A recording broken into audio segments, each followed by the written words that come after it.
For more information on Arutussi, you can go to arutussi.com. Ladies and gentlemen, it's ARUTI. Around this time of year, around the Kentucky language, escape slavery holiday is Arutussi. Joe, we ain't done with Fat Joe. We got to discuss the Fat Joe situation because there's a major backlash against Fat Joe that they didn't expect, and we're going to get on that. Before I do, let me shout out to everybody who came to the Hidden History Museum last night.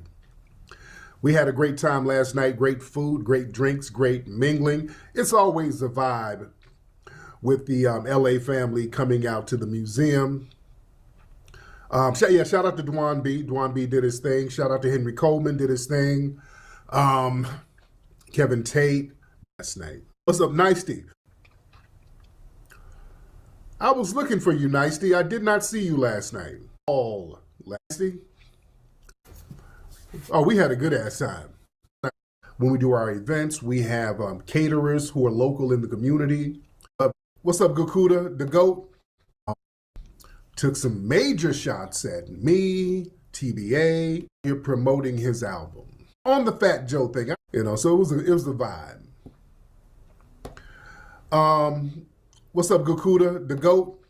All right, but listen. We're going on the Fat Joe thing. I touched on it the other day. For those who don't know, Fat Joe was on Matt Hoffa's show, podcast, and Fat Joe was out here promoting his album.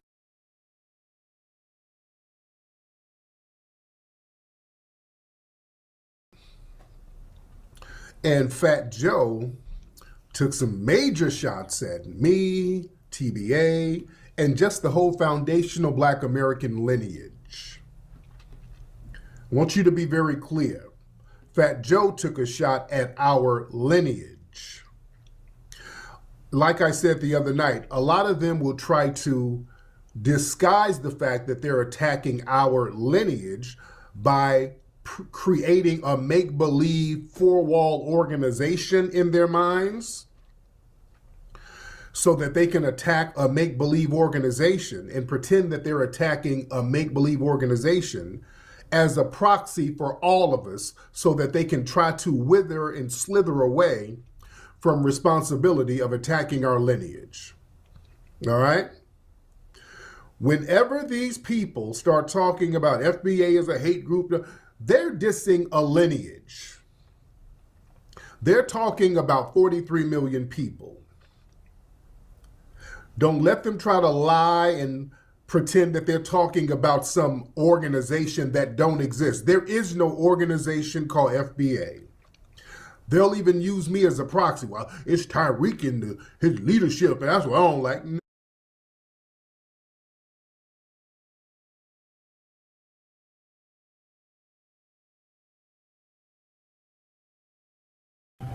These rumors were made by radical Black racists. Let's just say that. Okay? It's a group of these guys that don't want to hear Jamaican, don't want to hear Guyanese, they don't want to hear a Black guy that ain't down with them. Right? So their job is to criticize anybody who don't look like them or who ain't Black American. Who are these guys? You want me to say a name? We're going to give them too much clout. I mean... The FBA, Foundational Black Authority, whoever the fuck these broke niggas is. I'm just keeping it a buck. And their shit is to attack everybody on Twitter. You see this nigga who run them? Like, your leader? Yo, man, you got to be fucking kidding me, man. And so they trying to change the narrative. They're not from New York. Right. So they telling a whole nother story. This was whoopity doop wop.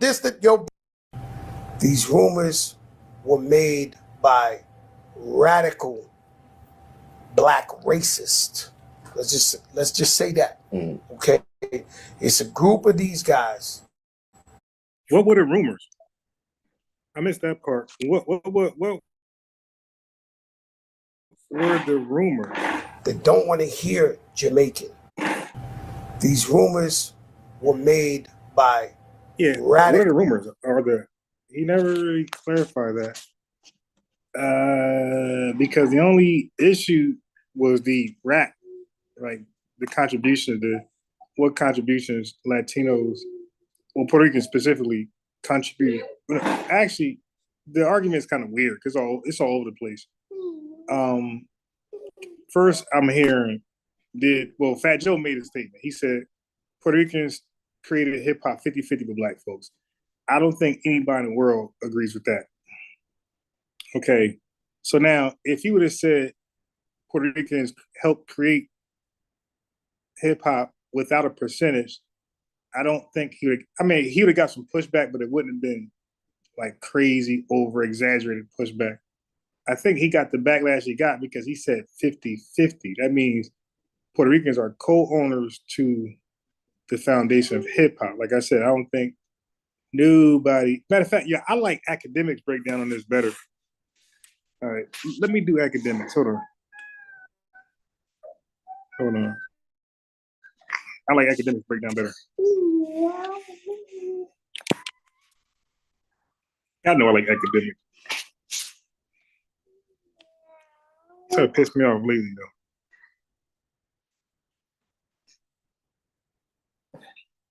Because he gives Whack 100 too much respect. Like, dude, stand up for yourself, man. Let's come on here and like he's trying to punk him like in an embarrassing way. It's not even cool. Give me a second.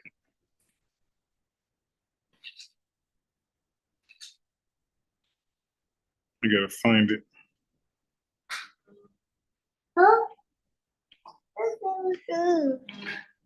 It's a truck. Look, I found it. It's a truck. Mm-hmm. I like academic breakdown on it. Okay. Academics.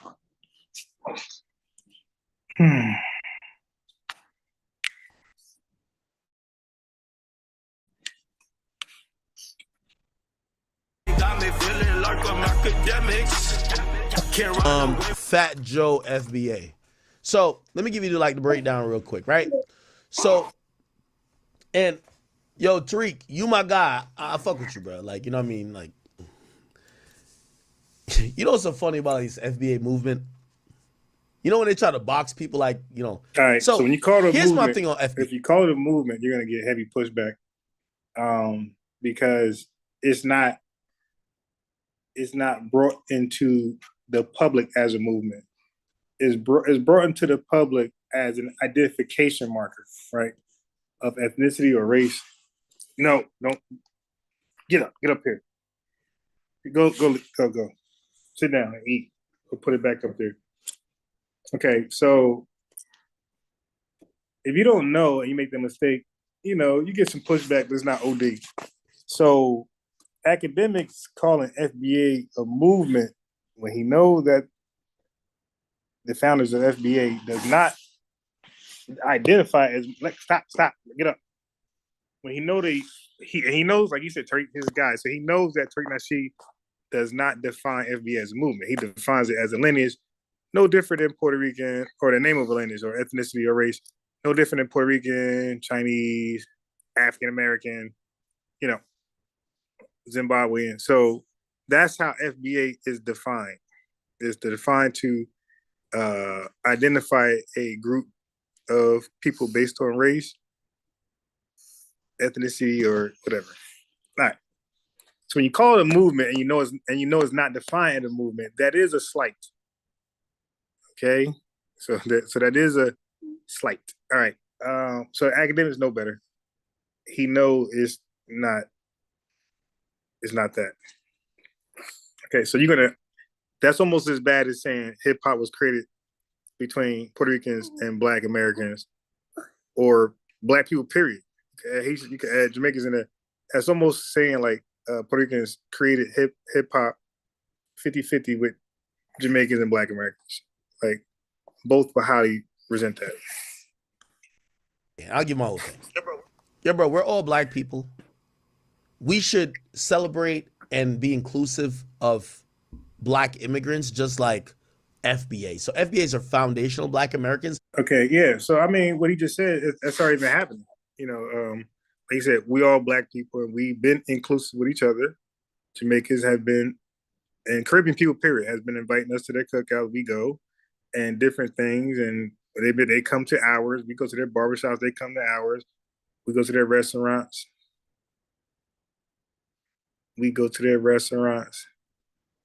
Do they come to ours? I'm not sure. I got to think about that. Do the islanders come to the fish spots? I'm not sure. I mean, other than if they join a religious group, they'll come. I'm trying to think. Have I ever seen?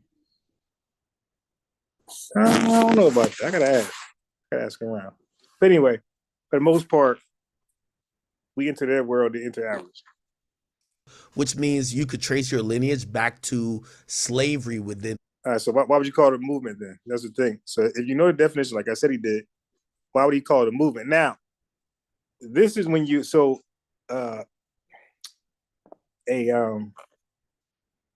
a misrepresentation like that, okay, Tariq Nasheed would call him a tether because his definition of tether is any foreigner that undermines Black Americans, I don't know, agenda, whatever, aims and goals.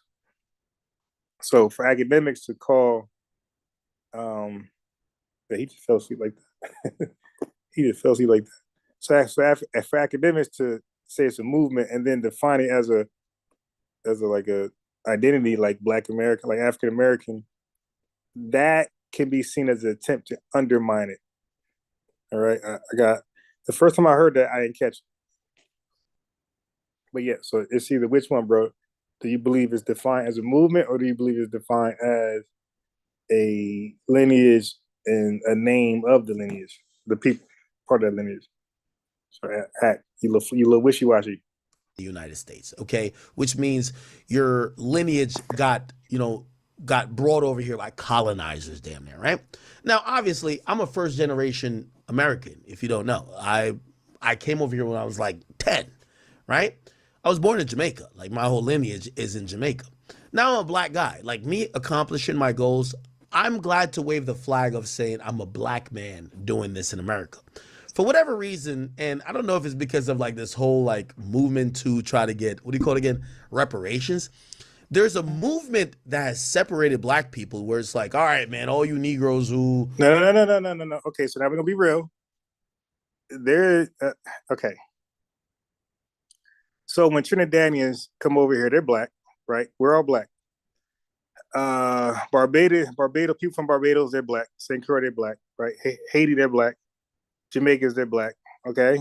And some Dominicans will come over and identify as Black, no problem. Because I remember I was talking to a Dominican at work, and this was years ago, way before ADOS was even thought of, I think. But it was a long, long time ago. But definitely before FBA was thought of. There's a Dominican at work, and I remember saying us Black folks, like not including him. And he damn near wanted to fight me. I said, "Oh, I thought y'all ain't call yourself Black." Like, all right, my fault. I mean, damn near want to square up right then and there. Okay, so act. So now, what I don't like is for when non-FBAs that are Black start to act like the separation came with the term ADOS FBA. No, like he just said, you're Black American, but you also in the background. Let me see. See where his hand is at? What flag is that? Is that the American flag or is that the Jamaican flag? Okay. So, dude, you're more than Black. The flag to your left hand that's a Jamaican. So you're saying I'm a Jamaican Black American. That is divisive. Okay. When I was growing up, I always seen, Jamaicans and Haitians, well, not Haitians, because I didn't meet a Haitian person until I was like an adult, a young adult, like 20 something. Maybe I seen them before and I just thought they were Jamaican, but I only really seen like Jamaicans and maybe he's like Trinidadians. I don't recall seeing another Caribbean like, or at least can identify. I mean, I might have categorized them as Jamaican or Trinidadian. Like that's all I really known, those two flags growing up. Same thing with Spanish people. If I seen a Spanish person, I almost categorize you as either Mexican or Puerto Rican. Nah, but then like we didn't know about Dominicans though. The Cubans really like you had to tell me you was Cuban because I would definitely couple you up with Dominican, Puerto Rican, or Mexican. That's pretty much what I know. Okay. So anyway, what I'm saying is when I was black growing up, I'm black, he's black. Like he said he's black, but then I come to his house, he got the flag up there. And that's a flag I'm unfamiliar with. So I'm like, wait, what's that? Oh, I'm Jamaican. See? So it was like the narrative is kind of crazy. And then the Trinidadians going to have their flag, the Puerto Ricans, the Cubans, everybody got their flag. So like that is telling me I'm kind of like you, but I'm not all the way. So like you got keys to some doors, but to the back door that you don't have a key to that. That key is only for the people who represent these flags. So that's how I took it growing up. Like, okay, well, I guess I am kind of different from Jamaicans and Trinidadians and whoever else. That's just what it is. So when I seen that, that was the first sign of like division. Okay, I'm as black as him up until I go to his house. You dig?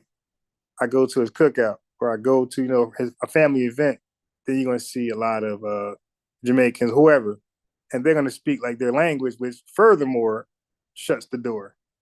And it makes you feel like you definitely, you still feel like you're cool there. Like you don't feel uncomfortable, but you definitely feel like you're not one or you're not like them, since we're using that term.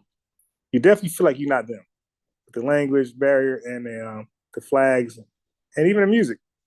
Like, you definitely feel like, okay, I'm definitely an outsider. So to try to flip it in 2024, 2023, 2022, whatever, to say Black Americans are not, that's cap, right? So that's 100% cap. Who to try to get We all sung the national anthem together. So American flag was all of our flags. Like he said, he's a Black American. But then you have your second flag. And we've never had a second flag. We just had the American flag. So, nope. quote again? A black guy like me. Obviously, I'm a first generation American. If you don't know, I came over here when I was like 10, right? I was born. Obviously, I'm a first generation American. Okay, see, I'm a first generation. So he calls himself American. I call myself American, and most Black FBAs call themselves American. Okay, keep going. If you don't know, I came over here when I was like 10, right? I was born in Jamaica. Like my whole lineage is in Jamaica. Okay, so your whole lineage is Jamaican. Now we wouldn't know that, by the way, unless if you don't have when I say we have some Black Americans, we wouldn't know you're Jamaican unless you had like a heavy accent. I'm talking about in adulthood or like teenage. I ain't talking about kids. I'm talking about like 15, like high school and on. You already know who's Jamaican. Unless you go to their house. Because I remember this dude named Ryan. He's a cool dude, real cool to us. I knew he was Jamaican in high school. I knew he was, but he was a cool dude. Like we never really like we've seen as Ryan as a black guy. We never seen him as Black Jamaican. We seen him as like a Black American. But anyway. Now I'm a black guy. Like me accomplishing my goals. So he said he is a first generation American and he's a black guy. Then he said, my lineage comes from Jamaica, but he left it there. Okay, but dude, you have your flags in America.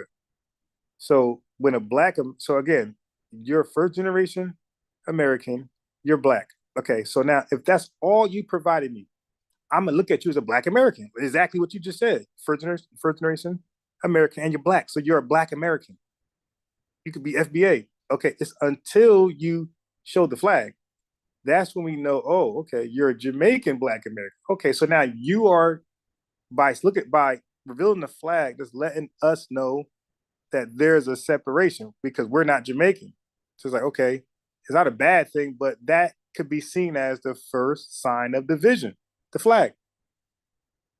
Because if you're black and you're first generation American, then you're Black American. Come in your house, the American flag should be there. But you brought the Jamaican flag there to show us that you're not from America, you're from Jamaica, which is okay. But I'm saying like that is showing separation.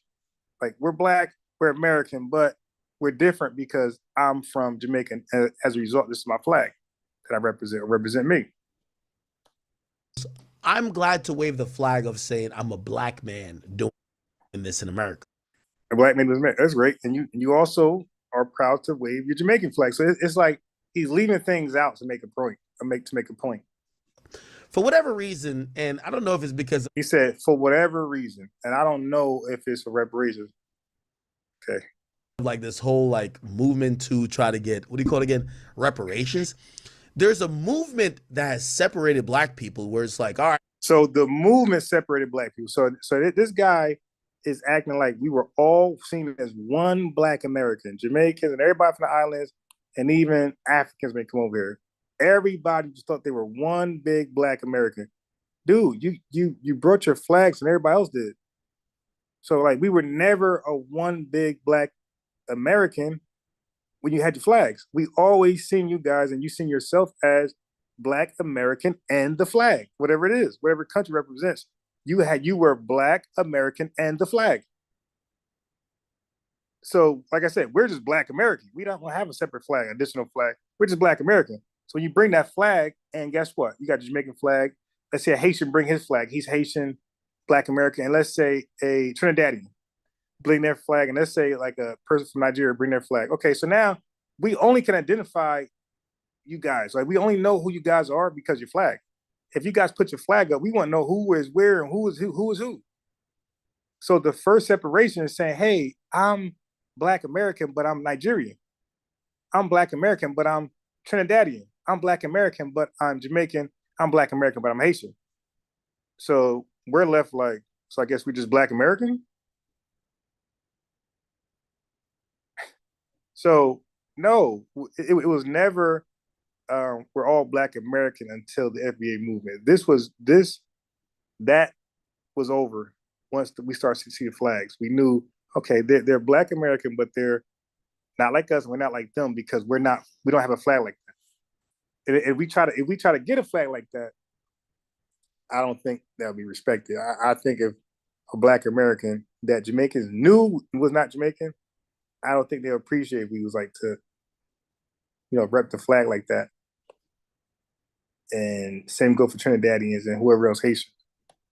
Hey, man, all you Negroes who are immigrants or first generation or whatever, y'all ain't really black. Or okay, so now, based off the definition tether that Tariq Nasheed defines, he would be a tether. Because a tether, the way Tariq Nasheed defines it, is not all non-FBA blacks. A tether is a non-FBA black who undermines what black Americans are trying to do, okay? And we're trying to identify ourselves a certain way, and he's purposely misrepresenting that definition. This ain't the first time he did it. I got a clip. I keep clips. I got a clip of him months ago. He did a live stream. It had nothing to do with FBA. Like this right here is trending, so I get it. But there's a live about Drake with Kendrick Lamar. It had nothing to do with nothing. And he brought it up in his live. And then again, he misrepresented the term tether. He said, yeah, Tariq Nasheed, he calls everybody who's non-FBA a tether. So he's like stirring the pot. He's gaslighting. He's trying to create a narrative himself. Like, hey, he's trying to rev up non-black, non-FBA black immigrants. He's trying to rev them up with lies. Like, hey, man, they're trying to say if you ain't a black American, then it's up. Okay. y'all ain't really like, all right, man, all you Negroes who I'm using my iPad. I can't see the chat. So I got to use two iPads. My other iPad's right here. I'm definitely going to look at the chat to see who want to hop on or who got something to say. Let me just bring my son upstairs. He fell asleep in an awkward. I got to take a picture. This guy fell asleep, chicken nugget in his almost in his mouth. His hand right next to it. It's like he was eating, and his body's like twisted and contorted. All right. So let me try to get him upstairs. God damn, I got all this. Okay, so let me try to get him upstairs without waking him up. You know what I'm doing? I'm gonna bring the iPads up first. Okay. Boom. So I got 5 iPads all together. I got one for him, and the other one I use for other things. Well, really, my business. You know, my business I'm not running it right now out here. I'm gonna relax and not put too much overburden myself. I ain't got no time for anything. I'm gonna relax, start the business up probably summertime next year. Okay, so hold on.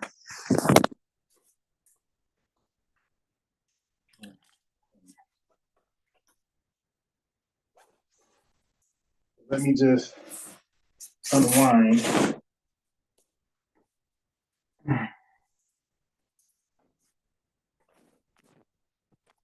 The one thing I like about South Carolina is that it's not a lot of mixed people out here. You know, you got really just black people.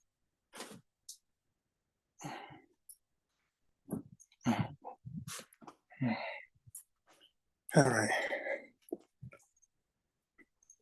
Like they're not afraid to.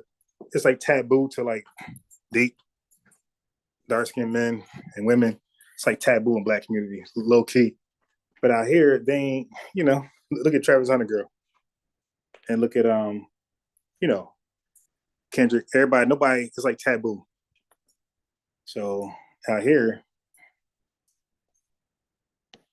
dark-skinned women is definitely getting play. All right, hold on.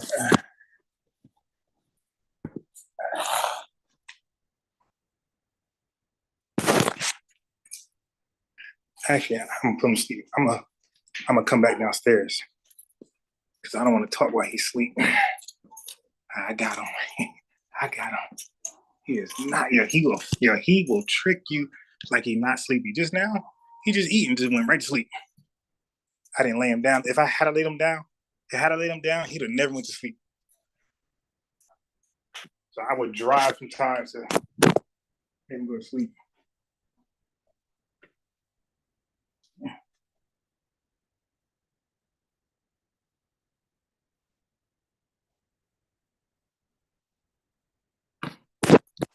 Go back downstairs.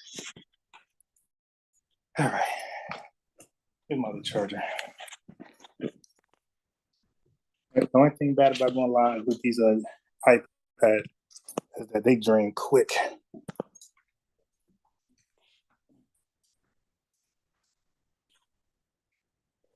Okay. We can go in this room right here. All right. Oh, God. So let's set this up. Okay. So, boom. Yeah. So I would love for not FBA black person to, when they define these words, FBA, tether. You could disagree, but at least be correct. Like don't purposely lie just to cause more division and more beef. You could disagree, but at least be honest. Okay. Give me a second.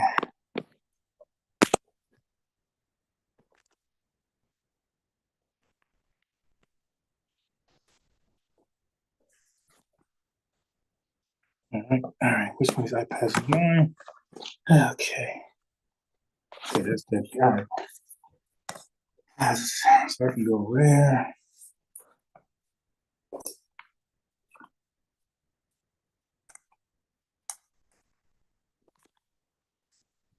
Let me turn this. The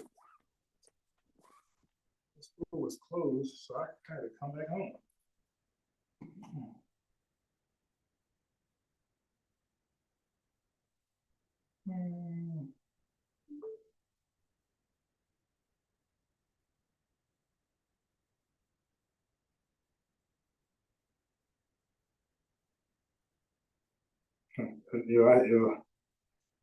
Y'all text me, my phone is so slow. It's like a huge delay.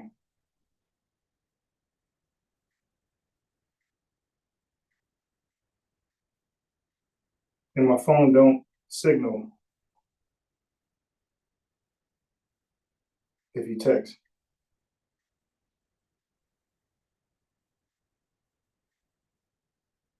It seems like every phone I get does that.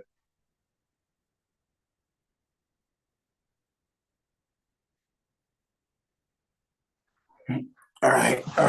So let's just get back let's get back. All right, let's do it. Okay, go over here. Go.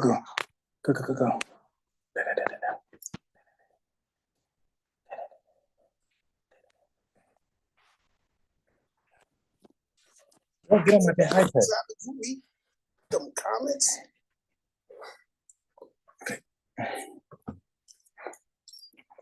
All right.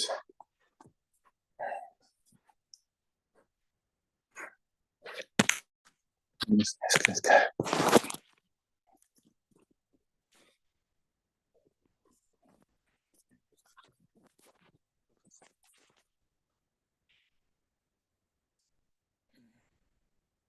Now, everything Fat Joe said wasn't wrong though. You dig? All right. Who are immigrants or first to try to get, what do you call it, a black guy. Like me accomplishing my goals, I'm glad to wave the flag of saying I'm a black man doing this in America. For whatever reason, and I don't know if it's because of like this whole like movement to try to get, what do you call it again, reparations. There's a movement that has separated. That's another thing I see too. I see a lot of, since we're being honest, I see a lot of non-FBA blacks like to shame FBA blacks, but then like compare themselves. Like he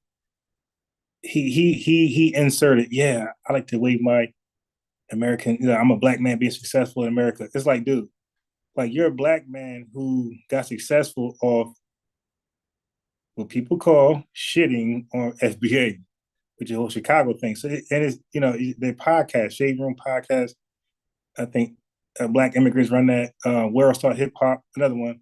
All these things, they just shit on like black Americans, and they're all podcasters. Like this is not something to brag about as far as success. You're a podcaster that just talk shit, and I'm saying what some people call shitting on another people to make them look bad. You make money off it. So it's not like you're producing a service or you have a product out there that's sustainable, dude. Like once this stuff and all this stuff fades away and the new thing is around, like you gotta have a job. You don't have no real talent, real skill, no real demand. So it's like, dude, like do something where you created something. But this even like OnlyFans, like people knew that that's gonna fall.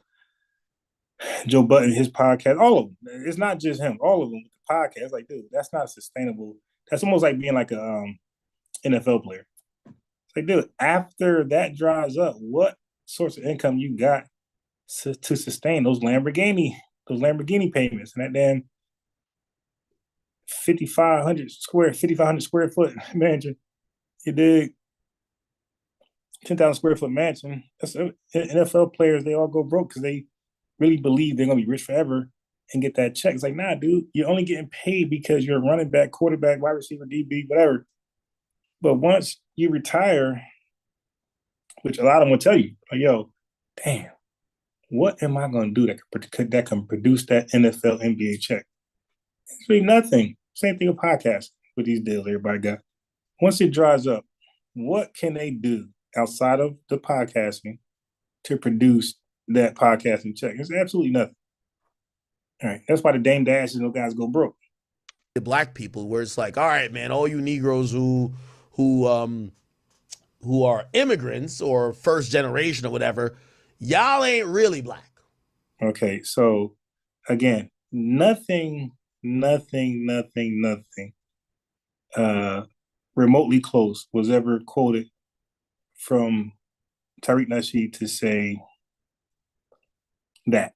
Like he just made that up.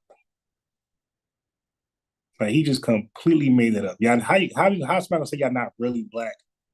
FBA means you're not really black American, just like we're not, just like black Americans are not really Jamaican. Just like we're not really Haitian, we're not really Nigerian. You know, we could wear the dashikis all we want, but if we go to Nigeria, Libya, somewhere, they're gonna say, "Hey, yeah, your outfit looks nice, but you're not really this." So it's like everybody's saying that, but once we say it, it's a big problem. Like, dude, like there's a lot of Black Americans who love the Jamaican lifestyle. I got a lot of friends who can talk like they Rasta, all that stuff. Not Rasta, but you know, not just Rasta, but like the whole Jamaican dance hall. You know, they could fool somebody. But Jamaicans would say, "That's cool and everything. We love that you embraced our heritage, our culture, and everything, but you're not really Jamaican." So it's like, what's wrong with that? What's wrong with saying that's cool and everything, but you know, you're not really FBA, not Black. We're all Black. So nobody ever said that. Just like Kamala, like when the thing about Kamala, that flopped because they were saying she's not Black, she's not Black, she's not Black. Tariq Nasheed too, but she is. You dig? And somebody beat up Tariq Nasheed in a debate, proving that she's Black. Then Tariq Nasheed tried to like up the goalpost movement and say, well, she's not FBA. It's like, yeah, but that wasn't your first argument. Your first argument was she's not Black. Okay, so yeah, so Black, just because you're Black doesn't mean you're Jamaican, doesn't mean you're Haitian, doesn't mean you're Trinidadian, and does not mean you're FBA. So somebody can say, hey, yeah, that person, but there's nothing wrong with somebody saying, hey, that person is Black, but he's not Jamaican. That person is Black, but he's not FBA. Because when you guys fill out the application, it's going to say Black, and then it's going to say Jamaican, Haitian, and other things. And you're going to circle that option. Okay, somebody had just showed me an application. They sent me the image on my phone. It said Black American or African American, whatever it said. And you click that, a drop down box came. It was like Haitian, Jamaican. So you see, and guess what? Whoever you were, whatever Black person you were, you filled it out accordingly. If you were Haitian, you subbed that one. If you were Jamaican, you hit that one. If you was neither, then you hit none. So stop. Or y'all ain't really like part of this real movement. It's not a movement, FBA, and you're not. Just like we're not part of the Jamaican lineage. Like you said your Jamaican lineage starts in Jamaica. Well, I'm not Jamaican. So, and if I thought I was, there's not an issue of Jamaicans say, hey, Ron, you cool and all, you Black like us, but bro, you're not Jamaican like us. Like you're just not. Oh, I'm offended. Oh my God, you separate. No, that's just a fact. I'm like, what movement? They're like foundational Black Americans. So they have. But he keeps saying movement. Now that's something different. The Nation of Islam is a movement. The Hebrew Israelite, that's a movement. So now if they say no Jamaicans, no, which they don't, they're very inclusive to all Blacks, except for like maybe Africa. But I think they even bent that rule. But that's a movement where you can, it's that's something different. Essentially boxed out everybody, like people like me, and I see that again. This is the disingenuousness that somebody FBA would call him tethered, because he's misrepresenting the position that Tariq Nasheed holds and FBAs who believe like him holds. Like, why you gotta lie to? Why do you have to lie to make a point or to get ears? Like, why not just be real? Like, okay, they're saying this, I don't agree. They're saying that, I don't agree. They're saying this. I think it's divisive, but this is what they're saying. You choose. Why you gotta lie to get people? And it's almost like he's doing a dog whistle for non-Black immigrants. I mean, non-Black FBA, non-FBA Black immigrants, and also FBAs to get them to say, "Hey, man, you sure you want to get on board with that?" Because they're really just saying everybody's not Black, and that's stupid because we're all clearly Black. So the dude is just flat out lying. I don't really give a fuck, honestly. I'm like, what movement? They're like foundational Black Americans. So they have essentially boxed out everybody, like people like me, and I don't really give a fuck, honestly. I think it does hurt Black people as a whole when it hurt. So saying you're Jamaican proudly, you're a Black American Jamaican, that don't hurt Black people as a whole. It's only when we say we're FBA Black American, that's just so retarded. But now you're seeing like we're the real. Who has the real problem? You have, we have Black people who are fighting not only oppression, but also trying to, continue to strive and do things to not only promote equality but to break down barriers. But then you have some people within the black community saying, nah, well, some of y'all we don't give a fuck about because y'all not foundationally black. No. Again, do this flat out lying again, misrepresenting the position, and that's what by definition will make him a tether, right? Lying and not being real and undermining FBA aims, goals, and whatever they got going on. As far as the I don't know what you call it, but they're damn, I got brain freeze. But you say like a mission statement, I guess. But like he's just flat out lying, and he knows he's lying. Like he's not making a mistake. Like Fat Joe can make a mistake. I don't expect him to know, but this guy knows, and he's lying for everybody. Black American, and for that I look at it and I'm like, okay, now I mean I really just don't know what to say. It's like don't say anything. that's the thing. Just that's what's going on. All right, so Black Americans are finally just claiming Black American and nothing else, and doesn't mean there's no friendship, allies, and brothership. No, we still got all that. We're just got our own flag too now. Where now we can identify ourselves, and we don't gotta be the blending, okay? And no, look what I am, FBA. I'm Black American. I'm not Jamaican, not Trinidadian, not Nigerian, not blah blah blah blah blah. I'm not that. I'm just Black American. Like, what's wrong with that? Yeah, there was nothing wrong when you were saying you're Jamaican American and Nigerian American. Like, look, so why I can't Ethiopia? So I Puerto Rican American. So why I can't just say, hey, FBA ADOS, whatever, puppy love American, whatever we want to term it. Why can I show that I'm not Jamaican, I'm not Nigerian, I'm not that, I'm this? Wait, so some of y'all black people don't want to be cool with our type of black people? Because all right, so see, so this is why he would be called a tether, and he's playing with fire because most of his supporters and the numbers he get, if I read these comments, you're gonna see look at the first comment. FBA had love for everybody until we learned the love was a one-way street. So now I read these comments the other day. So he's playing with fire because most of he's just a podcast. He don't do shit really. He just talks online. That's it. And he's successful because a lot of FBA people support him and love him and appreciate what he does, like me. But when you go out here and misrepresent something intentionally to make it look bad, and then black folks, FBA start saying, you know what? Yeah, not just Fat Joe, we ain't buying his album, but you know what? We cool. We cool on you too. Because that's going to be next. You see the comments down there. So people going to be coming at black FBAs with large influence. Like, yo, man, not just Fat Joe. Yo, look at what Act just said. Start clipping it. Yo, look what he said. And he's like I said, it's the second time. And he's doing it on purpose, for whatever his narrative is. So once Black Americans, FBA stop supporting Act, let's see how successful he be without that engine behind him. Since he doing it on purpose. It's one thing to be honest and say, hey, man, I disagree, it's divisive, but explain it the correct way. No problem. But when you start lying like he's doing, that's when we'll see.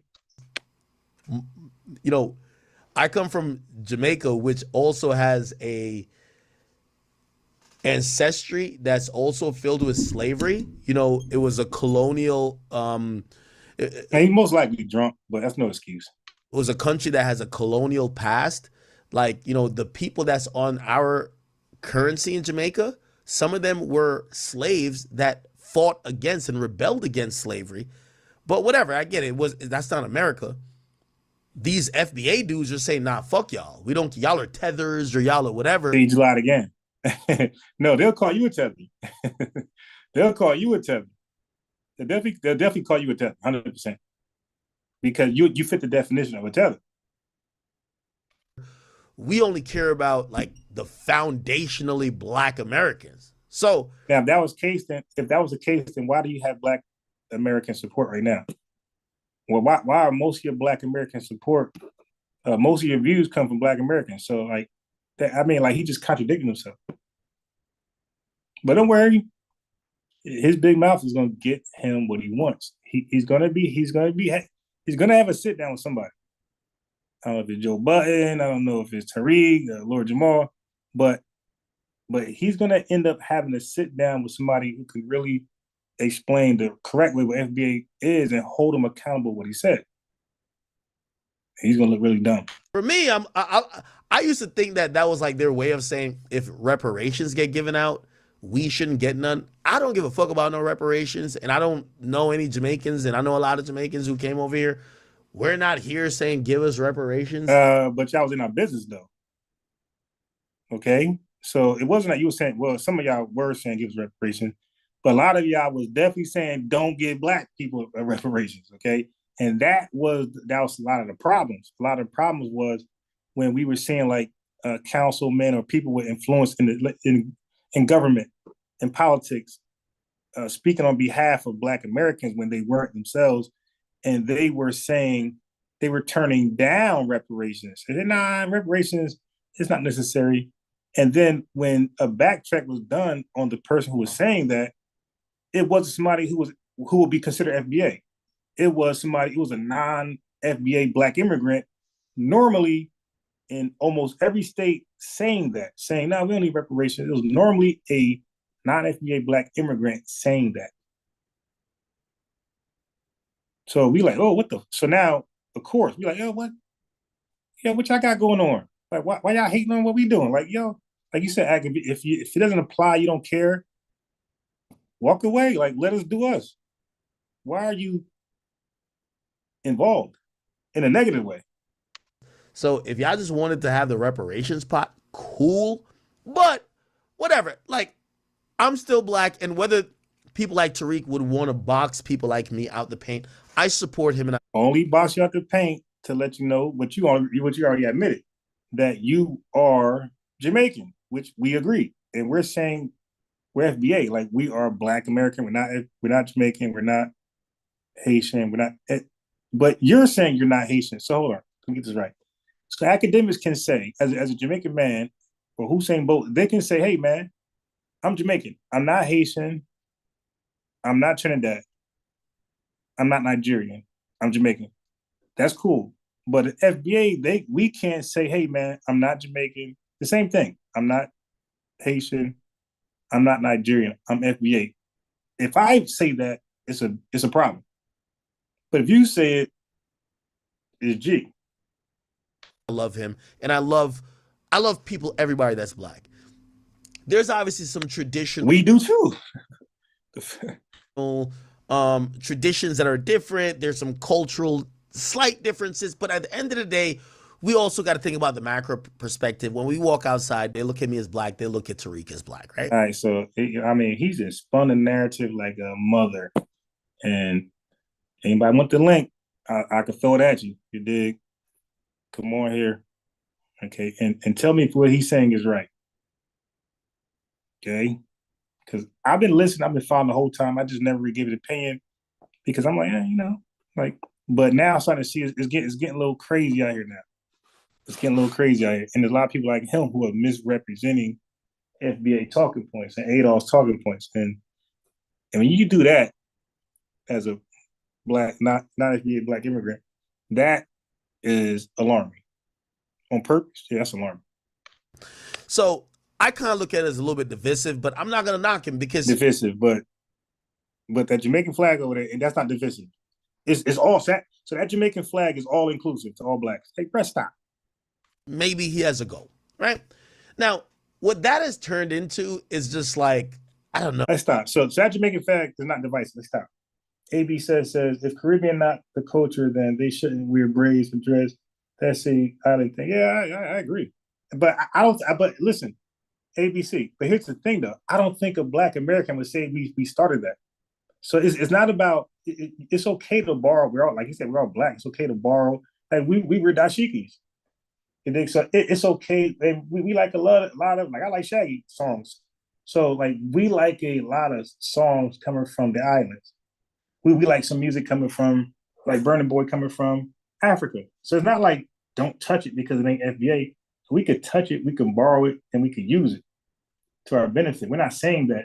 What we're saying is if we start claiming we started something in Africa or in Jamaica, like the dreads and things like that, that can be an issue. It's going to warrant pushback. If Black Americans start saying they started something that clearly originated, I'm talking about clearly, no controversy, originated in Haiti, Jamaica, Trinidad, or Africa, it's going to warrant pushback. So it's not that we can't borrow from each other. Like, I love Jamaican food. I love some of the culture and music. A lot of things in Africa I like, and Haiti. Oh, it's like really like it's like classic. It's like classic. I want to call it racism, but it's it's what happens to make sure that the lower class don't get to fuck with the people in power. The way how you don't get the people who aren't in power to fuck with the people in power, you get them to fight with each other and focus on issues that have to do with. I don't know of a Jamaican African American fight until ADOS popped off. Like, that's the first time I even knew Jamaicans felt a certain way. I ain't saying all, but just enough. I didn't even know some Jamaicans even cared what Black Americans fought for and wanted done specifically for them until the ADOS thing. And I'm like, that caught me. I'm like, wow. I'm like he said, I'm thinking we're allies. And hey, man, they got some Jamaican reparations over there, I think in the UK. And I'm telling you, every Black person feel like that's a win. When an African win at something or design something or is a billionaire, like we over here feel like, hey, man, that's us. And in Haiti, the revolution, like we felt like that was a win for all of us. So, like, I don't know what this guy's talking about. But like I said, I think he's purposely being stupid to stir up a pot. Each other rather than focus on the class that supposedly has put them there, right? Everybody wear dashikis because it's nice. And then like they modernize. Man, you know what's crazy? I had a dashiki shirt. You know what's crazy? Watch this. Turn my camera on.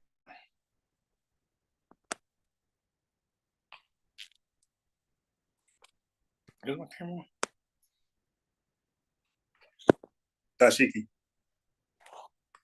That's crazy. See? All right, what did I just press?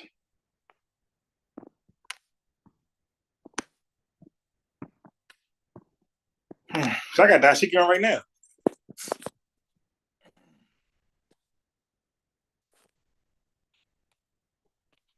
Okay.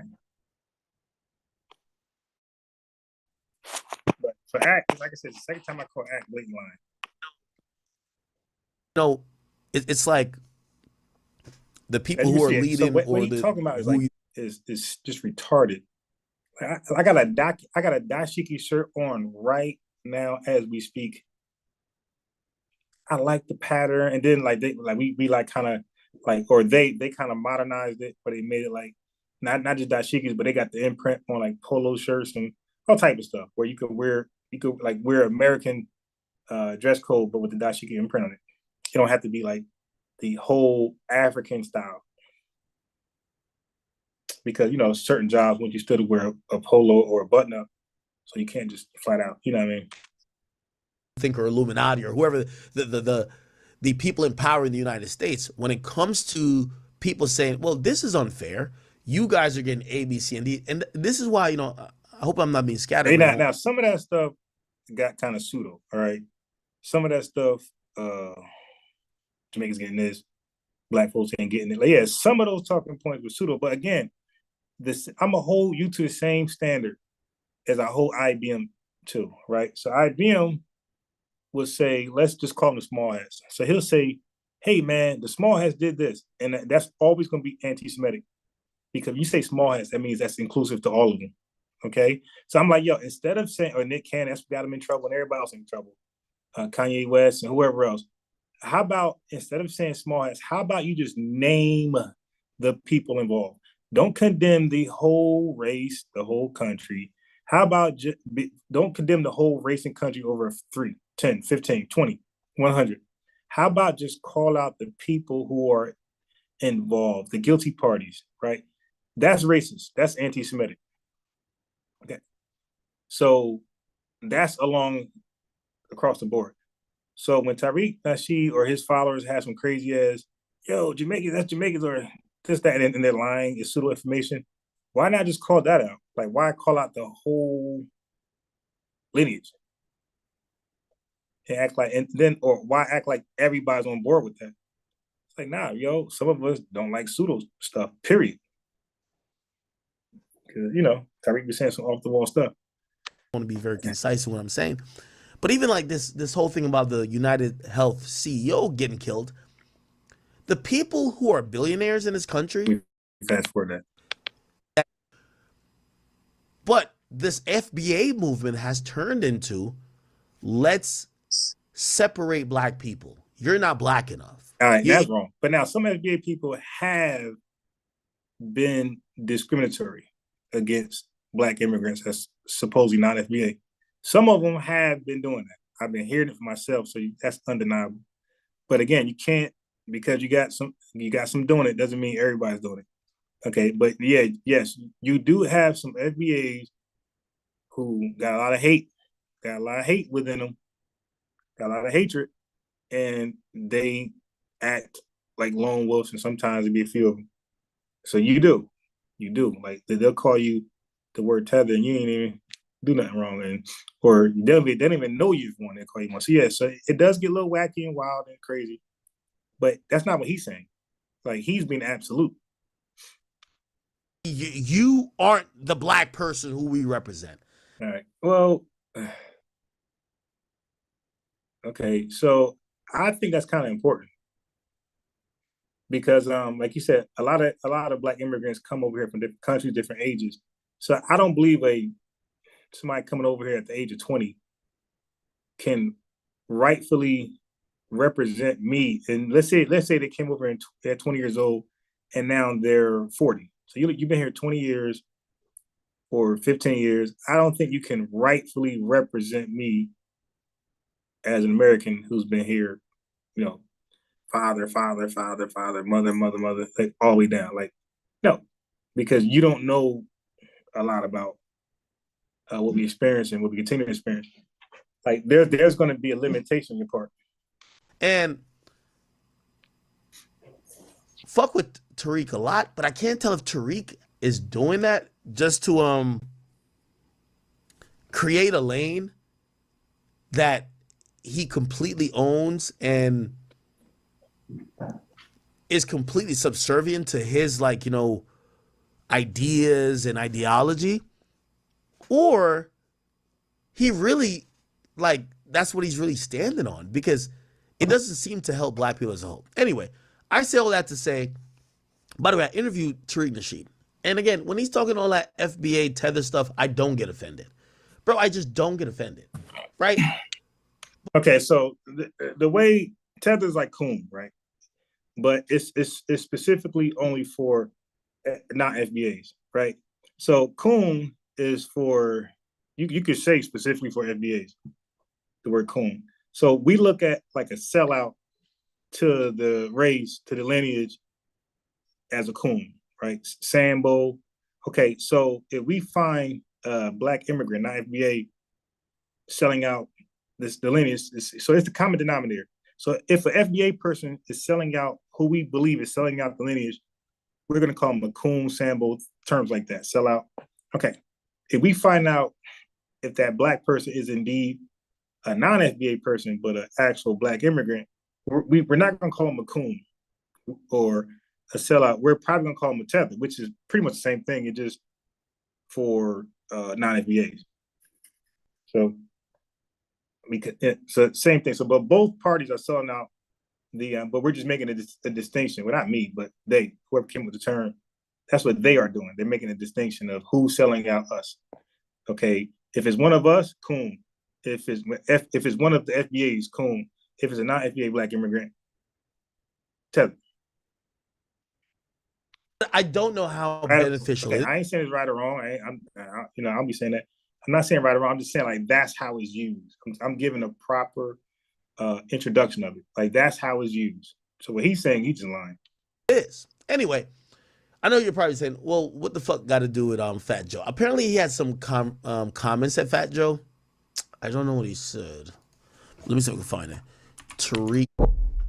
Well, you said that Fat Joe is disrespectful for saying that blacks and Latinos created hip hop 50-50. Did he actually say 50-50? Yeah, so that is disrespectful because it's a flat out lie. Just like academics lying, Fat Joe lying. And when you lie blatantly like that, it's just a lie. That's like an FBA person saying Usain Bolt is not the fastest man in the world. Okay, and I did hear an FBA lady say that. It's crazy. She didn't want to admit that Usain Bolt was the fastest. So people do say that, but you're lying. You're being disingenuous. Black man, black woman. It is a lie, and we got to call out our lies, right? But some of us don't. We pick and choose. Oh, this person FBA, so I'm gonna let this lie slide. This person Jamaican, I'm gonna let this lie slide. This person Nigerian, so I'm gonna let the lie slide. Nah, I'm by sports. I'm gonna let no lie slide. Oh yeah. Okay, well, yeah, that's just not true. That's not true. Yeah. And Shout out to Fat Joe, but yeah. I mean, a lot of Latinos were around, but you can't say 50-50. Not at all. Not at all. You can't even say 90-10. I mean, they came later. In the movie, all the pioneers, they were like, yeah, when we were doing it, there just were no Latinos participating. We had a couple in the audience watching, but they just came later. They just weren't into it early on. And that's the truth. Yeah, and listen, you've had very prominent Latinos. Now, that part I agree with. Over the years. Crazy Legs, of course, Big Pun, and Fat Joe, and Cypress Hill, MC Frost. Yeah, Cypress Hill was underrated. They was pretty dope. The years. Crazy Legs, of course, Big Pun, and Fat Joe, and Cypress Hill, MC Frost. Like, there's been a lot of very important figures in hip hop. But I guess if you're talking about the original, then yeah, it was all black people. Right. And the thing that's rubbing a lot of people the right way, there's this whole push just suddenly for there to be this co-creation. Because now hip hop is going to the Olympics, breakdancing is in the Olympics now. So now there's a big corporate. Yeah, I think Jamaica's got a better argument on this. I think Puerto Rican's argument is not so strong. And that's not real. People did it, and then so what happens is we let people come in. But I do believe Puerto Ricans brought in breakdancing. I'm not wavering off that position. I do believe Puerto Ricans introduced breakdancing to hip hop. I don't believe no Jamaican, no FBA brought breakdancing in. I truly believe in. Well, I'm willing to debate that Puerto Ricans definitely brought in breakdancing. And just take the culture and then turn us into guests in the culture, because that's what they're trying to do with the whole Latin situation. They want to go from Latinos were 50-50 to Latinos actually created breakdancing and black folks got it from them. That's actually correct. so, and this is when they go a little too far, like when everything is FBA. Okay, they go too far with that. Like, and I have yet to hear somebody FBA like clearly prove breakdancing came from FBA or Jamaican. There's like really no evidence. But when you see a Puerto Rican evidence for breakdancing, for me, like they got more evidence. Where it's going, and that's where. And if Latinos want me to believe that they created hip hop, fuck out of here. So, I feel like Jamaicans have more claim. I think we all want to cover that. To try to say they influenced the argument's not influenced, because Puerto Ricans definitely influenced hip hop. So did Asian, Japanese, and everybody else, white folks. So we ain't talking about influence, because everybody did help influence hip hop to make it blow. Because hip hop would have never blown if it wasn't for Puerto Ricans, Haitians, and whoever else was involved. It would have never been as big as it is today, right? Because Puerto Ricans helped bring it to the Puerto Rican platform, and everybody else, white people brought it to white America. That's what happened. So they all helped catapult it to where it's at now. Like without that, hip hop would be underground right now. And you look at underground rap, nobody's promoting it, nobody's into it like that, and look where it's at. It's nowhere. So like you would need those other folks to get in there and help promote it and push it for it to go global. The first spark of that origin of hip hop more than Latinos do. Like, you know what I mean? Like, if anything, I know disrespect to Latinos, but it's like, bruv, with all due respect to y'all, we seen y'all creativity. Y'all reggaeton is a ripoff of reggae, and y'all took this part of it and made an entire genre. I'm sorry, we're not giving you the credit for creating shit after that. I'm sorry to tell y'all. Okay, so I don't like to agree with some divisive shit, but I don't know if Fat Joe was saying that. But Latinos ain't create a motherfucking thing when it comes to hip hop. Cut that the fuck out. What the hell? And Like, I'm sorry to they tell got you, breakdown. what the fuck? Latinos ain't creating nothing. Yo, like, I love my Latin people, but y'all know reggaeton is a real ripoff of what niggas is doing, and I refuse to believe that y'all created hip hop or did anything that was really influential in the origin. Now, have y'all did things that have helped advance it? Of course, I would never say that. But to create it, come the fuck on, bro. Come on, stop it.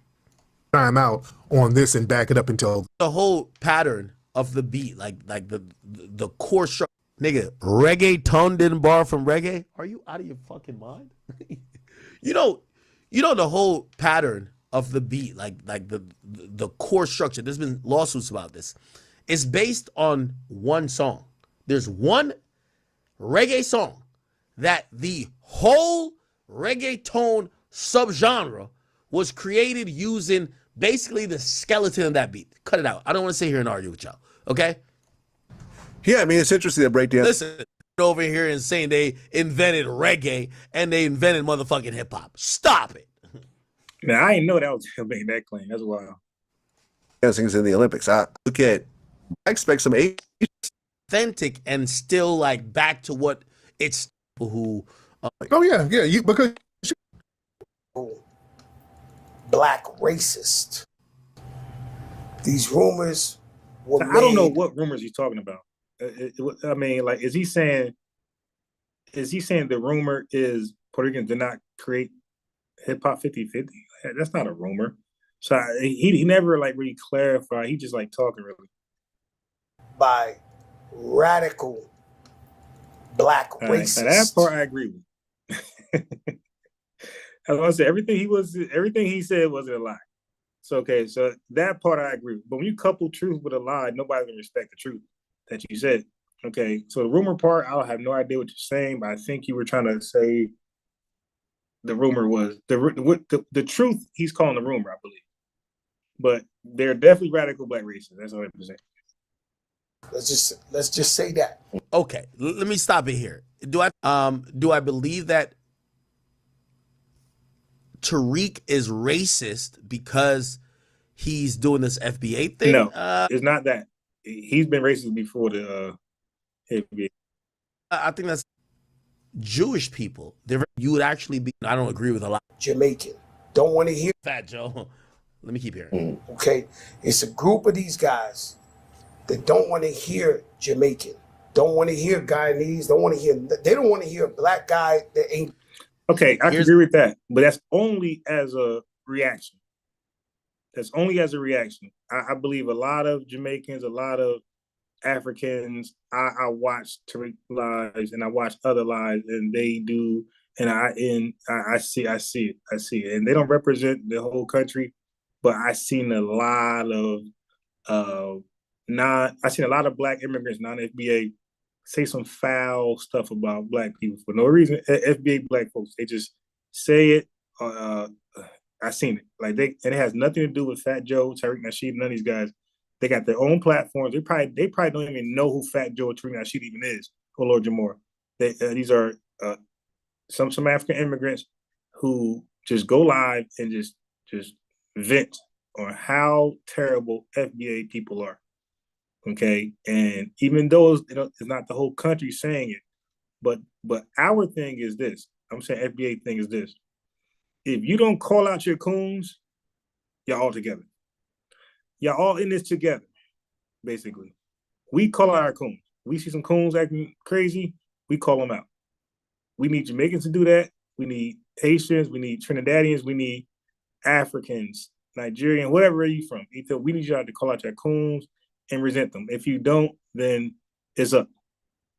And y'all not been doing that. Yeah. Let these folks, like when I read the comments, I don't see Jamaicans in the comments saying, "Hey, that's wrong." Like you have white folks doing that. So let's say if Nick Fuentes getting on black people saying we slow and retarded. If I read the comments, you'll see literally white people there saying, "Hey, you're racist.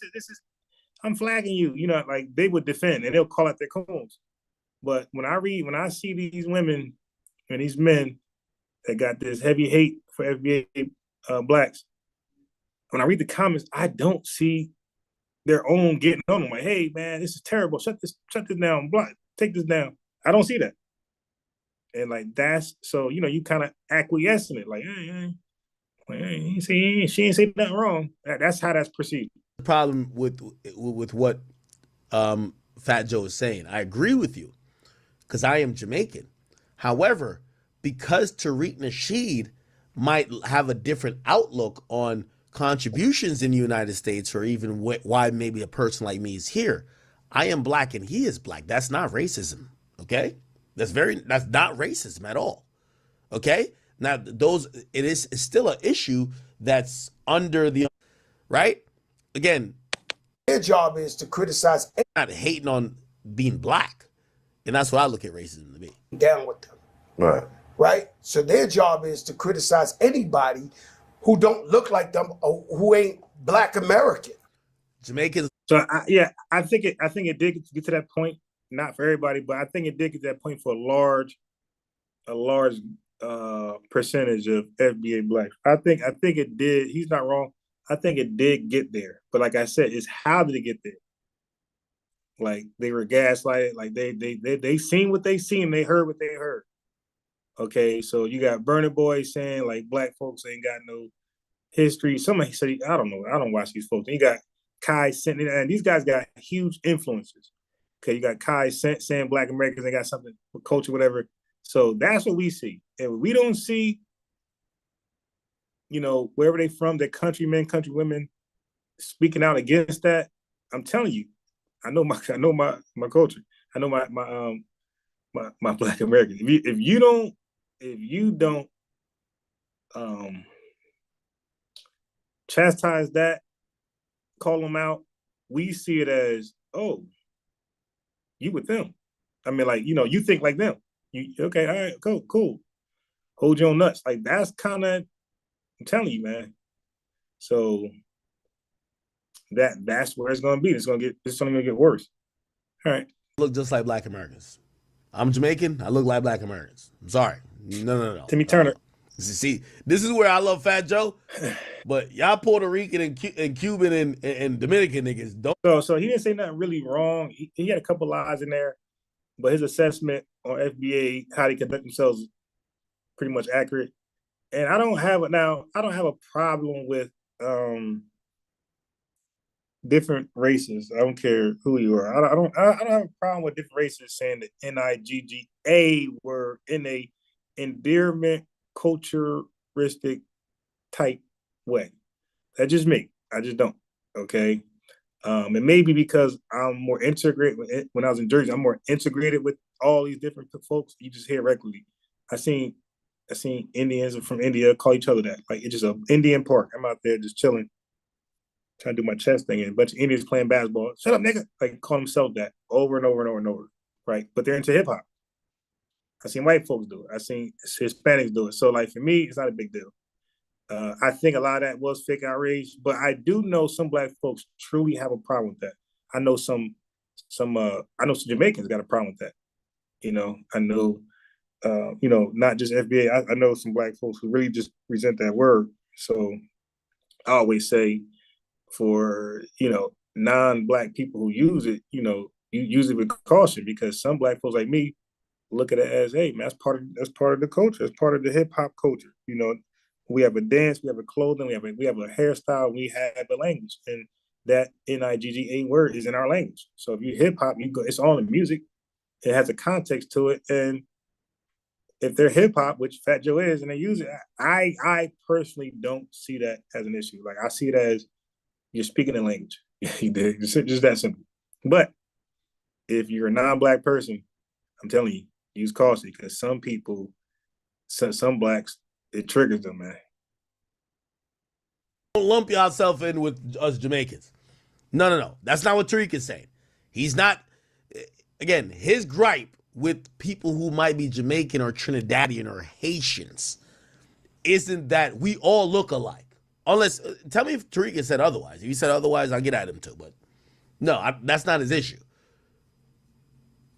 So that's the issue with people like Fat Joe. Because Fat Joe, who's that's 100% accurate. I was at the park and the Indians would call themselves niggas all day long in a basketball court. In the context, we would use it with each other. So they weren't saying Nigers, like they were using the N word, like I said, the word that we use, they're using the same context against themselves. So it's like, so that's my thing. As long as you're hip hop and you use it on yourself and your own people, it don't bother me. You're speaking the language, man. I wish the word wasn't in our culture and our language, but it is. And until we take it out, then we could say. So now let's say if hip hop from this day forward, we're boycotting the N-word. Like, all right, cool. Let's say ninja. Let's say my boy. Let's say something else. All right. And then if another people start saying it in hip hop, then I can see that as a problem. Like, all right, you trying to be funny. Like, we're burying this word for the second time, Jesse Jackson, and you out here using it. And then I could see it as like disrespect. But right now, it's not how I see it. Hispanic, there not only is a cultural difference, there's a phenotypical difference. You could tell a I don't know what you're talking black person from New black authority, whoever the fuck these you want me to say a name? We're gonna give them too much clout. I mean, the FBA, Foundational Black Authority, whoever the fuck these broke niggas is. All right, so now that part, all right, that part, that part, okay. So that part right there. I mean, I'm not sure if he like he has to know, because he said black authority, and that's somebody who's heavy. He be having like 7,000 live, folks listening. So he draws a crowd.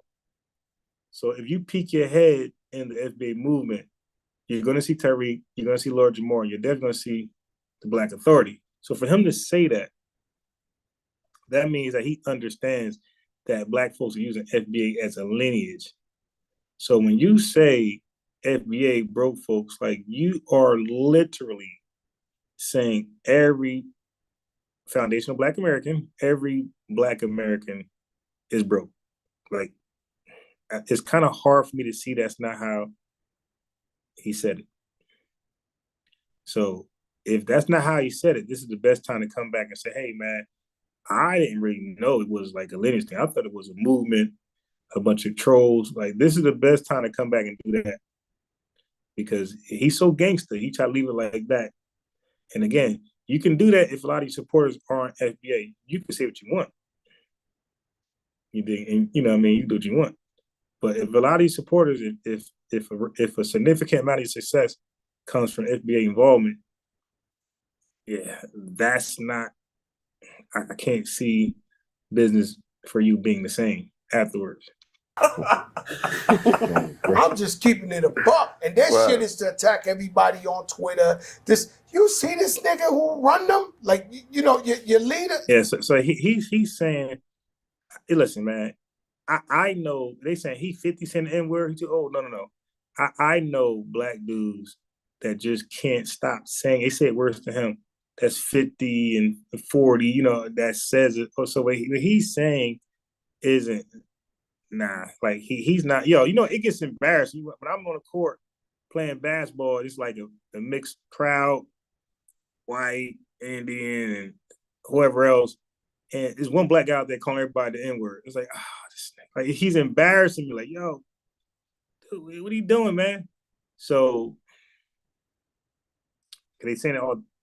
So anyway, nah. I know of black men, 50 years old, 40 years old, that all they do is say the N-word, like, a lot. Matter of fact, there's some people Oh, it was a football player. God damn. Wait. It was Gil's Arena. Somebody on Gil's Arena just kept saying in, and these are 40-year-old, 50-year-old men. In. So I don't think nothing wrong with it because again, I think it's part of the language in hip hop. So yeah, I think he said that in the right context. Nothing he said right there, I believe, was like blatantly like racist or trying to be racist. I think he's talking the way you're supposed to use the words in the proper context. Yeah, I think it's fake outrage because they're mad at what he's saying. Okay, so the words he chose to use. Now, this could have been a great move for him to say, okay, I'm about to get on these folks. Let me not use the N word now, right? This might be a bad way to use it. Just like if you was doing a speech, like I'm sure if he's speaking on a BET Awards or whatever he's addressing, he's not gonna say the N word. So the dude knows when to say it, like we all do. I mean, not to say it. So for him to, I guess I could see the racial element because for you to go on Mad Hopper and like it's gonna be seen by the masses, right? And you get out there and freely say it anyway. Yeah, because I wouldn't even do that. I wouldn't be a math hopper just saying the N word because I would think forget about the racial element. I would think it just make me look ignorant and foolish and childish to be saying it like that. So even I would like butter up my language. Hell, those dudes, man, those guys are tripping. And then, but I couldn't do that. So for him to, he was OD, and he got nominated for something in BT, and I mean, rightfully so. That should be stripping from him because, dude, you're not on my channel talking like that. You're on a channel that gets hundreds and thousands of views, man. They got 1 million something followers. You gotta learn how to tone it down, bro. Oh man, you gotta be fucking kidding me, man. And so they trying to change the narrative. They're not from New York. Right. All right, so now this part is goofy. They're not from New York. I mean, bro, but they're not talking about something happening right now. They're talking about something historical, and they're referencing New Yorkers. So like this point right here is just stupid. So they telling a whole nother story. This was whoopity doop wop. All right, so he's trying to say, since anybody is not from New York, that's referencing, hip hop and the pioneers of rap, because they're not from New York, they don't really know who the pioneers or the creators was, and they're just guessing and making up names. All right, that's what he just said. When the documentary Microphone Check, I never watched it, but it supposedly has a lot of New Yorkers that's from New York that was there when it started, and they're saying what they're agreeing with Tariq's narrative. So now he's back lying again.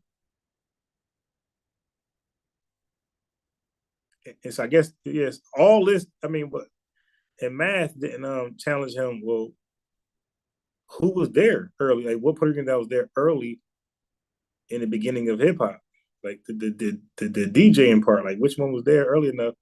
Because we know who the earliest Puerto Rican DJ is, and he's not saying he said he was not there in the beginning. So it's a little wild. Yo, bro.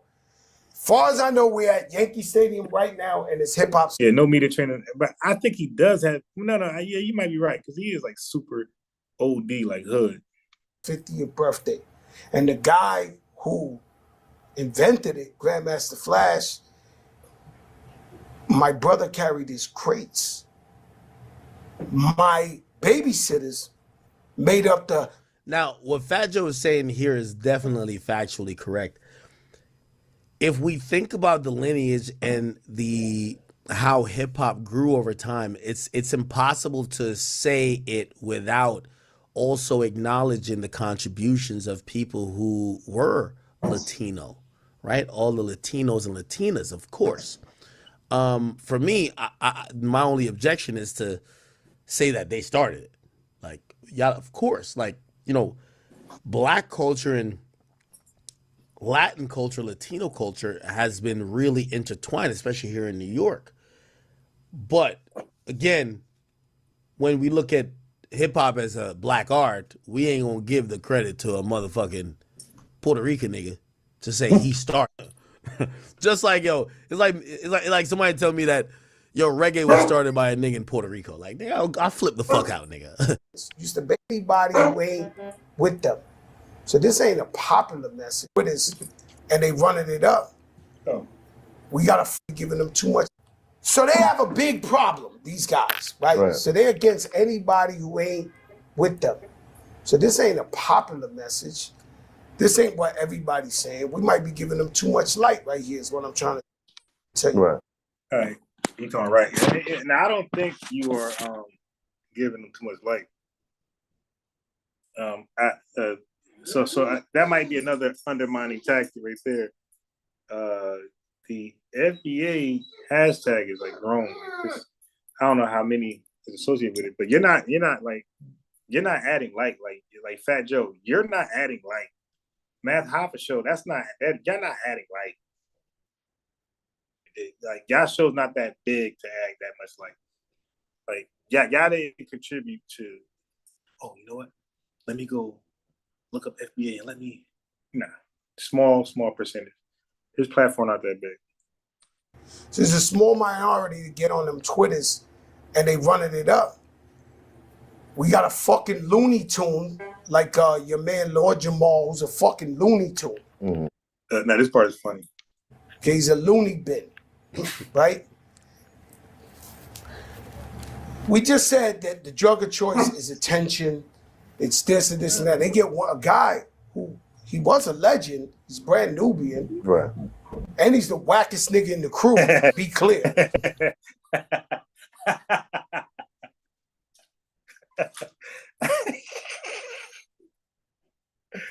All right. That part will be true. All right, because Grand Poopa was the best, and then Sadat X was good. Yeah, so I say, I mean, but he don't gotta be whack though. Just because he's not as like Sheik Luch ain't as good as Jada and Style, but I don't mean Sheik Luch is whack. You know, so that doesn't mean he's whack just because he's not as good as those two. But Grand Poopa was the man at one point. He was on some like number one. I think he's like number one at some point in hip hop. And then I guess he couldn't keep up, whatever. But he had the light on him, just like Tretch did. A couple guys had a DMX. A lot of guys had the light on them. LL Cool J, and they squandered it. But Grand Poopa at one point had the light on him as, are you next to like be the number one rapper? And he squandered it.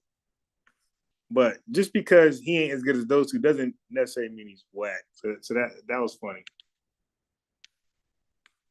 Attention. It's this and this and that. They get a guy who he was a legend. He's brand Nubian. Right. And he's the wackest nigga in the crew. Be clear. Like in a Lord Jamar. But now this nigga might be like trying to get lit, trying to say anything. The world's flat. The this, that, anything to go. Now that part could be true. That part could be true. But okay, so I don't believe he's wrong there. I believe that has some merit. See, those talking points aren't bad. Like those are up for debate. Because I think there's some validity there. I think it could be seen that way because he did start saying some crazy stuff.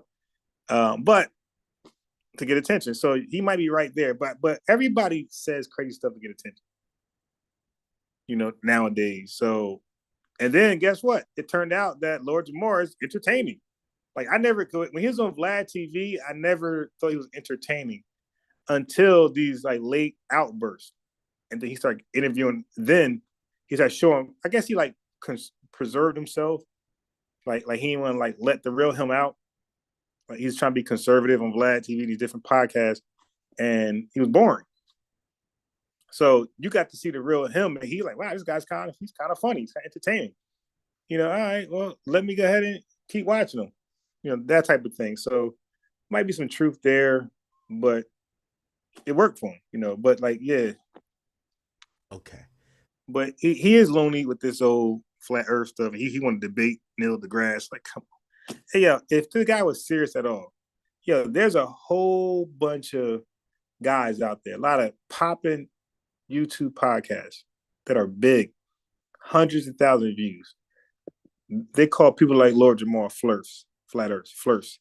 They will, in a name like his, they will love to invite him for a debate. So it's like, dude, why don't you beat up these popping channels that's like dedicated? You got Professor Dave, like these guys, and they all, that's all they want to do is debate flat earthers, the Sanchez's, and that's why I know like they're full of shit. Because how you find your way to everybody else, and you want to debate Jabari on flat earth, you want to debate all these guys, but the guys who really want that smoke, that's all they do. Somehow they don't find themselves over there.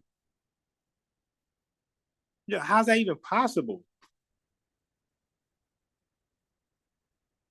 Yeah, so Lord Jamar, if you were serious about flat earth garbage, again, you go to Professor Dave, you got Team Skeptics, is that what they call themselves?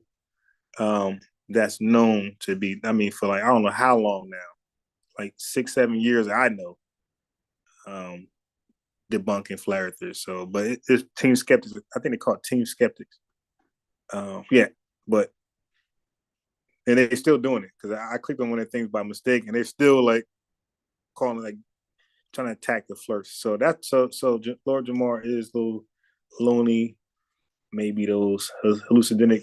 You know, what I mean, maybe he's doing allegedly something hallucinogenic, maybe it was shrooms, something got his brain going crazy. But yeah, dude is kind of loony with that flat earth stuff. That was one of them, is he? I just told you I stopped my shit because I go too viral. I'm scared. I'm too viral. Oh, yeah. So you got Sideman Dan. He's another one. Yeah, I'm saying, yeah, Sideman Dan. Yeah, these guys are looking for fresh meat, and then you're coming with a name like they would debate us. If we popped up talking trash in the chat, they'll pull us up and debate us, and we're like nobodies.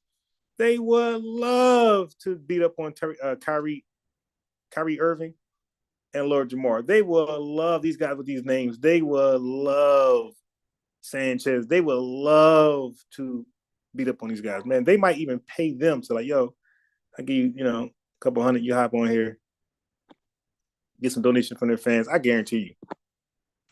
I think we in the information era. Some people just they see so many paths, they decide to pick one, and some of them ain't the most popular ones. So, they just. But and like Math Hoffa, the strike he got against him is that when you watch like different podcasts, like let's say the lead attorney, he's smart.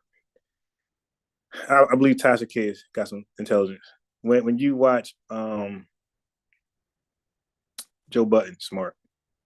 When you watch Academic, smart, right? Vlad, smart. Adam, smart. Like various podcasts, like people are actually smart on these big podcasts. Math, Hoffa, Say Cheese, these guys don't come off as like they're smart.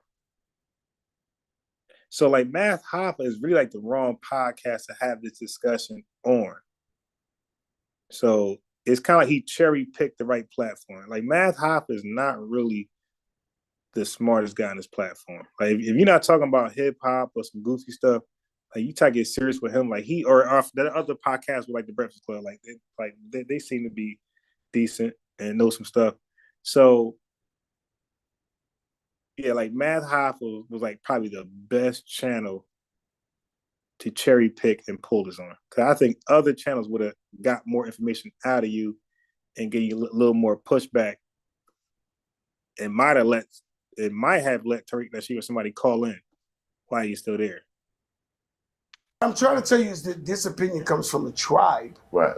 It comes from a group of people that hate everything. Yeah, that's another one. Reva TV. And they got the sister that sips wine.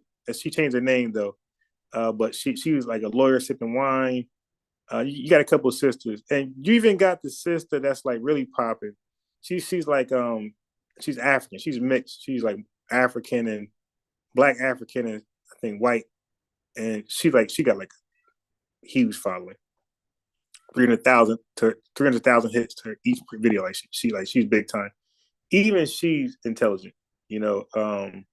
you got mediocre, what's that, reviews, whatever, tutorials. He's pretty smart. Like these guys has demonstrated some type of intelligence. Like Math Hopper, I just don't get that from him at all. It's only if you type some hood rah-rah stuff, he seems to know a lot. But like he say cheese, like these guys, and you give me another one, like these guys are not shown like they're like the brightest podcasters out there. Like stuff will go over their head and they won't even know. Now I never seen Melanie asking.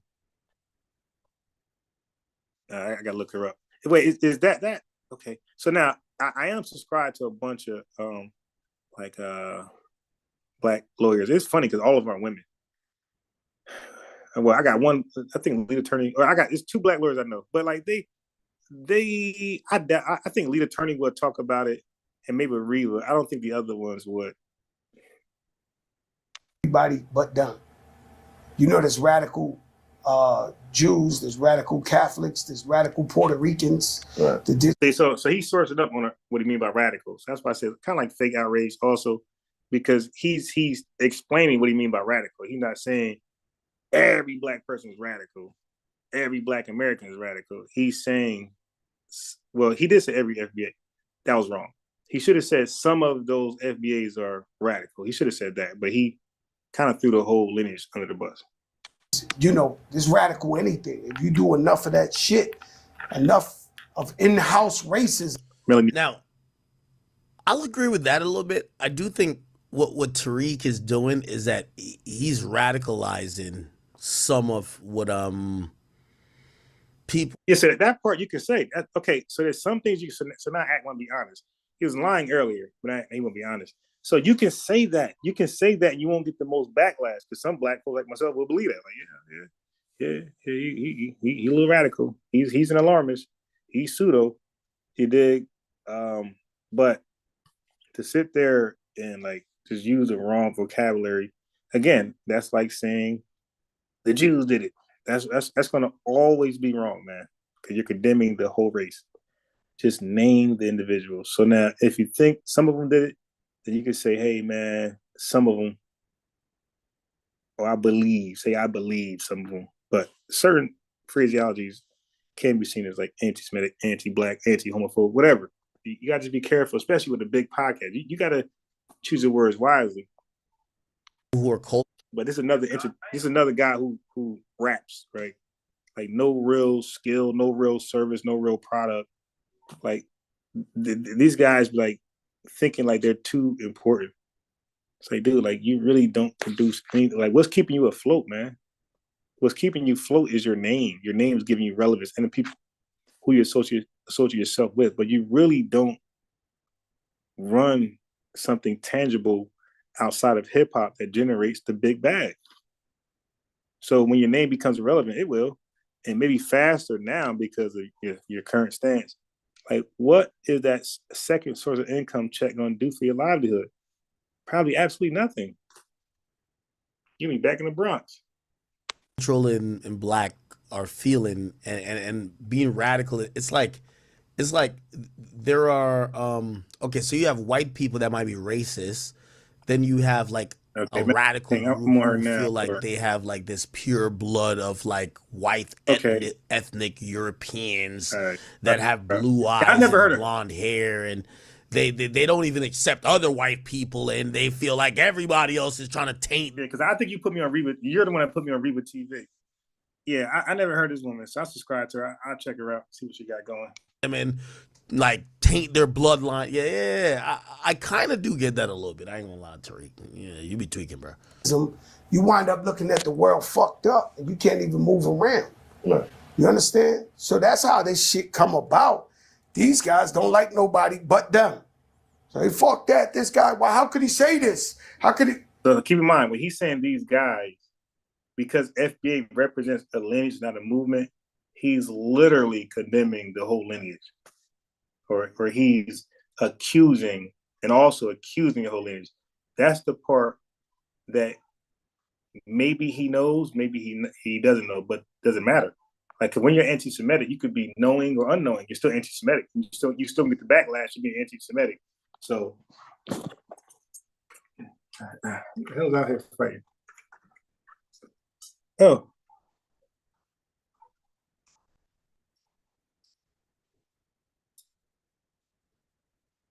Okay.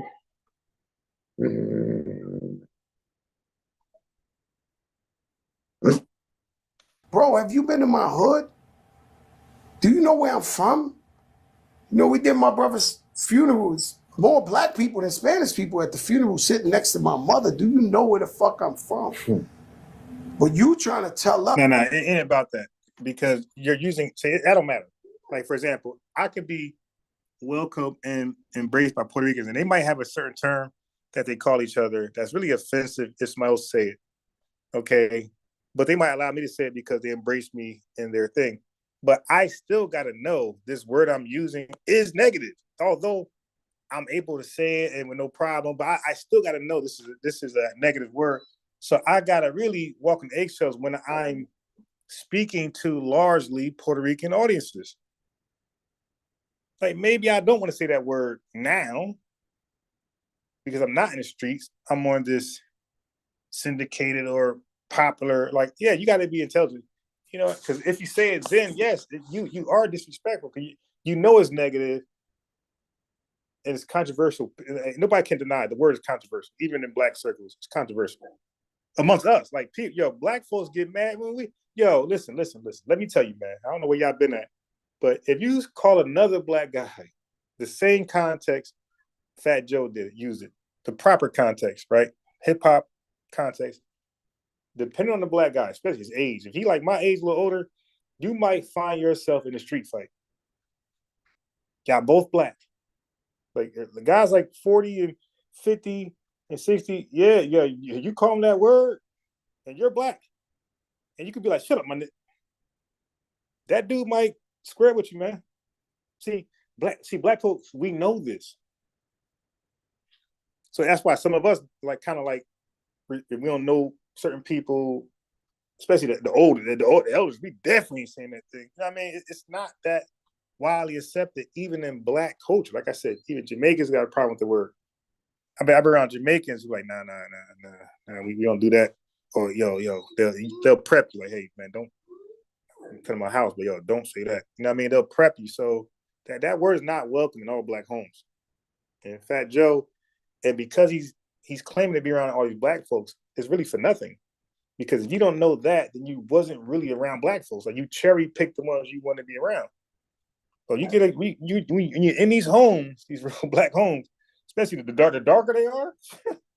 Nah, bro, the darker they are, they really ain't doing that word like that. What happened over here? Tariq's live. Rock with Tariq, but like Tariq gotta explain this a little bit. I'll go watch him. The person who was Puerto Rican in the whole crew was Big Pun. He took all his money.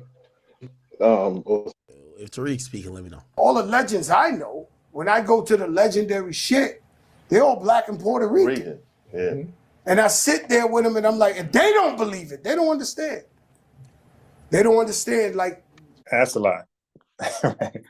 No. They're giving you a pass, my boy. They like you. So, see, one thing about black Americans, that if we like you, you're Indian, Chinese, like, we will have the most tolerance for the disrespect.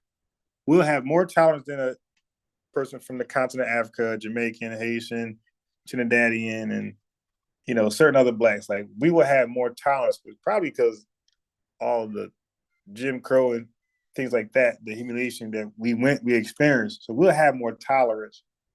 Even though we don't like it, we'll have more tolerance before we hop on you.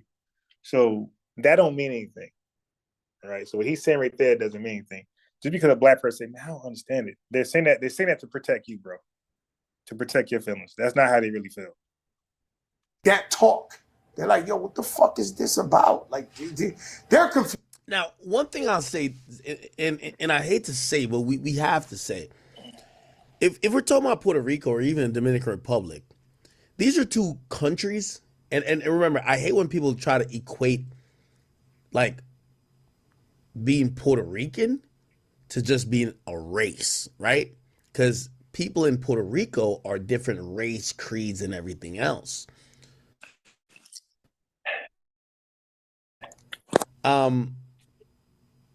being Puerto Rican is not equivalent to being black. Not according to Right? Islam. You Puerto Rican, they don't call you black.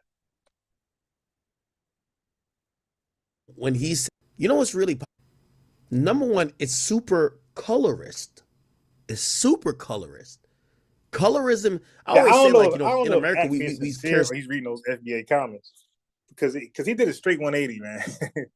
Like, I don't know, or he got a text, but his position is 180 from where it started. Yeah, so I don't know if he got a text, he's seen the chat, but his position did a 180, it turned it a 180. So much about racism because that's the biggest thing. Was, again, as but a random nigga from the U.S. If you're non-black, like using the N-word is probably not your best thing, right? Especially publicly, especially directed towards somebody who's black, and even like Africans got to be, they got to be cautious if they want to use that word. Even like a lot of Africans, I don't believe can get away with that like that. Like if I was an African from the continent, I would caution you, man. Like to call a black American or even Jamaican the N-word, you know, that might not go well, man.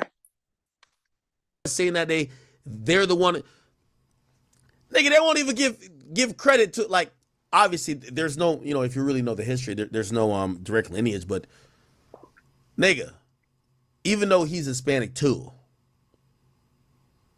you think they're gonna be like, oh, the reason why we get a Bad Bunny being accepted by the United States and others is because a nigga like Nori paved the way? No. Like, they look at their shit as solely Latino and solely from their country, and they ain't trying to share no fucking credit.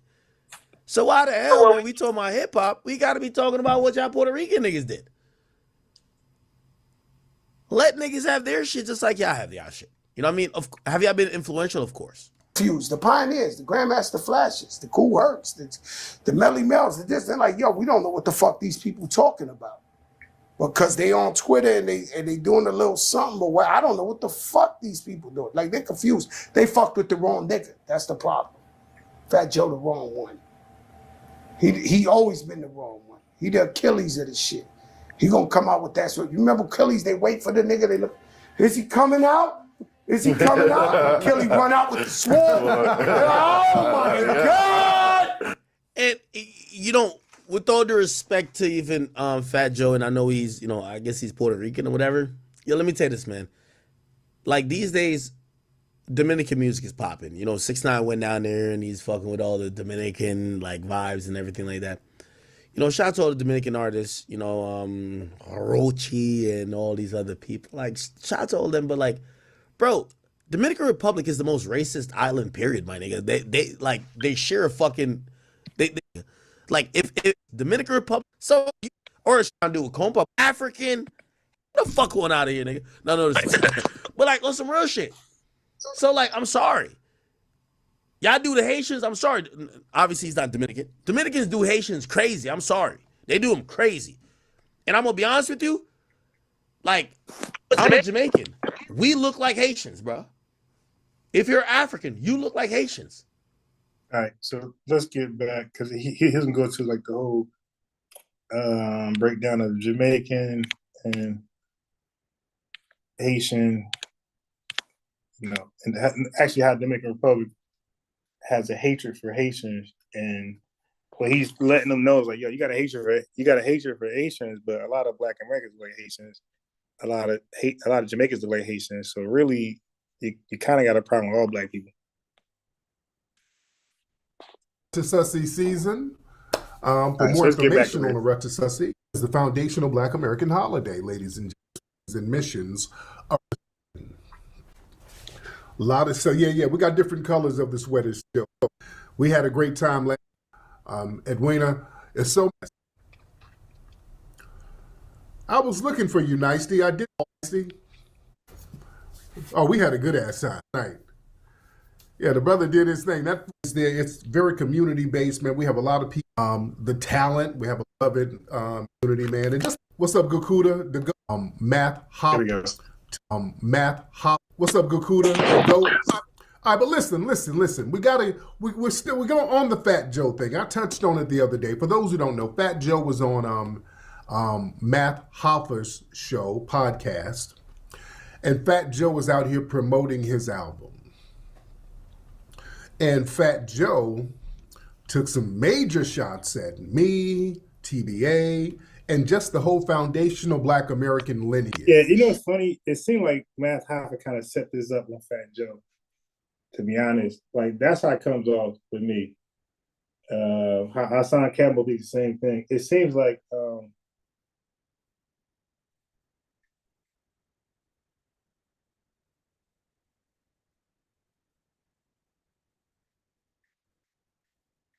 on. Yeah, it felt like Math Hoffa started it and then hit his hand, and then let it be Fat Joe and FBA. Math Hoffa got to be looked at. All right, but anyway, let me. I want you to be very clear. Fat Joe took a shot at our lineage. Oh, I was skipping because he went into like the whole, like I'm trying to get back on the topic because he started talking about Haitians, and it was good information, but he was talking about the Haitians, the Dominican Republic. So it's good information, but I just feel like we're like way behind. Like, look how much time does this one got? Like, we got what, an hour? You know what I mean? 20-something minutes, an hour and 14 minutes here. Like I said the other night, a lot of them will try to disguise the fact that they're attacking our lineage by creating a make-believe four-wall organization in their minds so that they can attack a make-believe organization and pretend that they're attacking a make-believe organization as a proxy for all of us so that they can try to wither and slither away from responsibility of attacking our lineage. All right? Whenever these people start talking about FBA as a hate group, they're dissing a lineage. They're talking about 43 million. This might be the radicalizing that Fat Joe is talking about. I don't think everybody knows that. I think some people think they're just dissing a movement, a hashtag. I don't believe everybody knows what they're dissing. So this part right here, for him to be like an absolutionist, that's what I call it. I don't agree with this. I don't think everybody has that in their mind. People. Don't let them try to lie and pretend that they're talking about some organization that don't exist. There is no organization called FBA. They'll even use me as a proxy. Well, it's Tariq and his leadership, and that's what I don't like. No, it ain't me. I don't lead a group. I don't have an organization. So you ain't attacking me. And officially you do. When people get on Fat Joe's bumper, that's not on me. Everybody was on his bumper. People have been on Fat Joe's bumper for a while. It ain't just me and other people. A lot of foundational Black Americans, they've been on Fat Joe's bumper. Even when he dissed, what was it, Shanti and whoever else on the battling Ja Rule, he called him BITGHE. You can get it. Where's my tissue?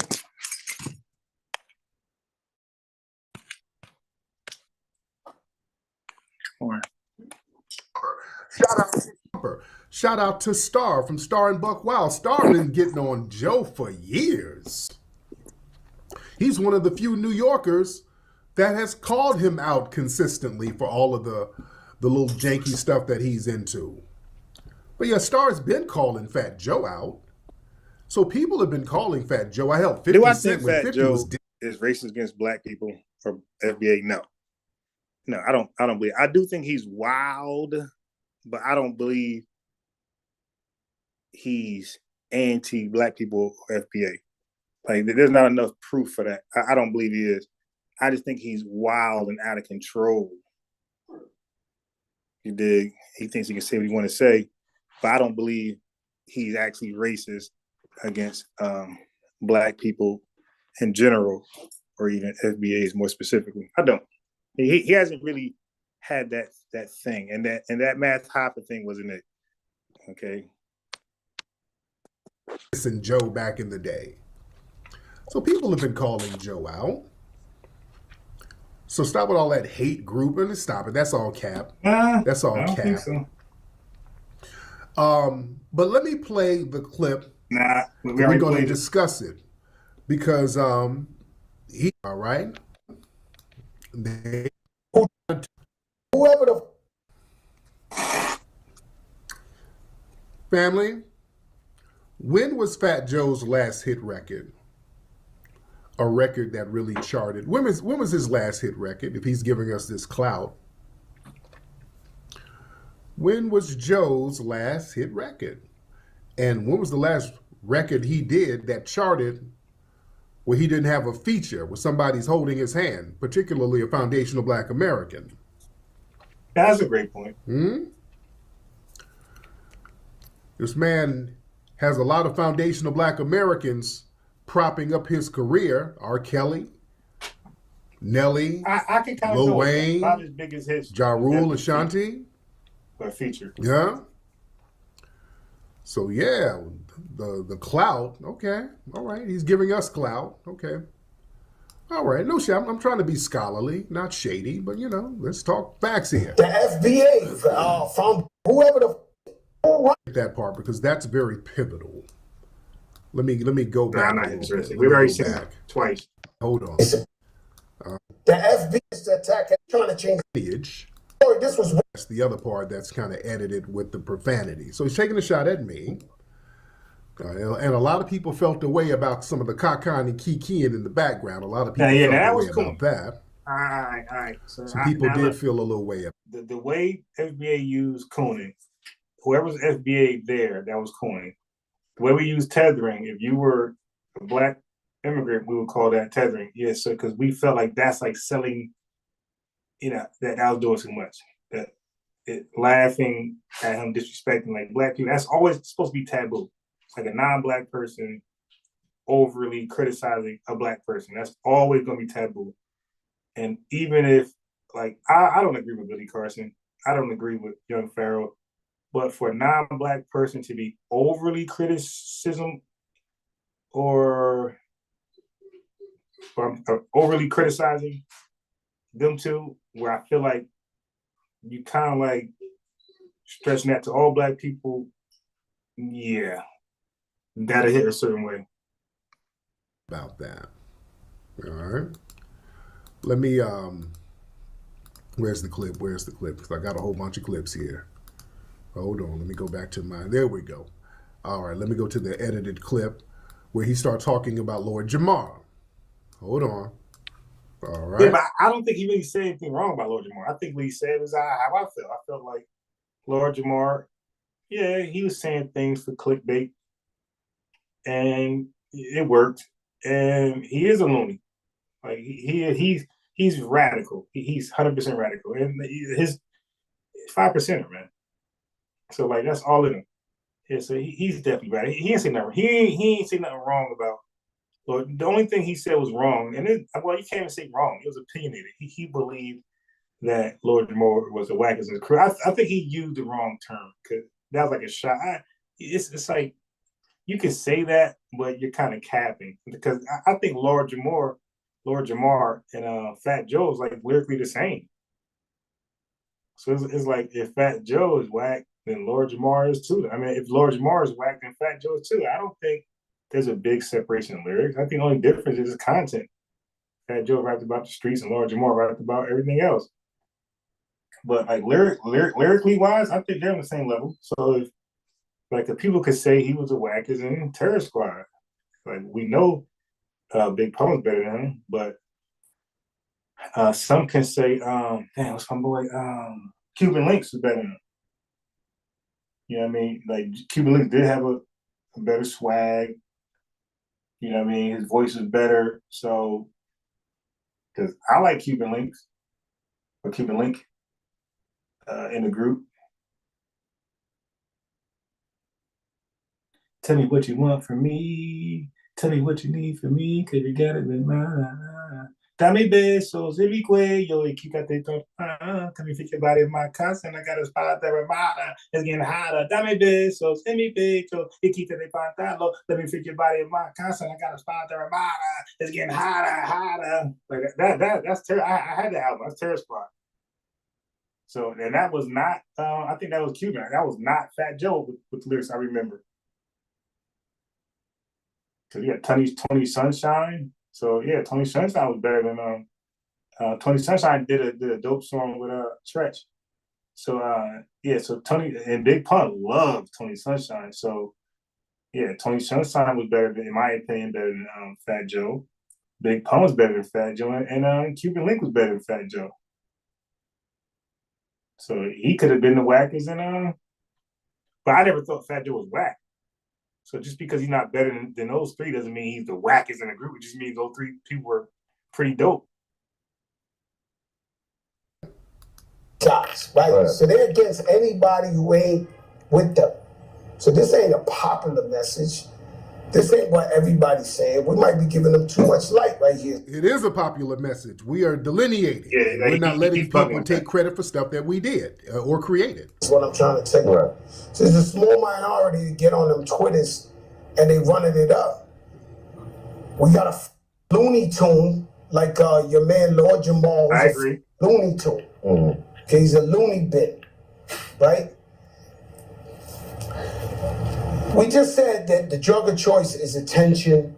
It's this and this and that. They get a guy who, he was a legend. He's brand Nubian. Right. And he's the wackest nigga in the crew. Be clear. That was funny. But now, this nigga might be like trying to get lit, trying to say anything. The world's flat, the this, that, anything to go viral. I just told you I stopped my because I go too viral. I'm scared. I'm too viral. All right, so yeah, he just disrespected Lord Jamar. I mean, he was the wackest one in Grand Nubian, which is not true. And hell, we doing that. A lot of people share. Fat Joe was part of Digging in the Crates. That was Lord Finesse, phenomenal MC. Lord Finesse had an album. I used to bump The Funky Technician. I think that's the name of it. And then he had another one called The Return of the Funky Man. Lord Finesse was very underrated. Yeah. Very underrated, brother. I used to bump that Funky Technician all the time. And he started Digging in the Crates crew, which was Showbiz and AG, OC. OC was phenomenal MC. Later on, I think Big L.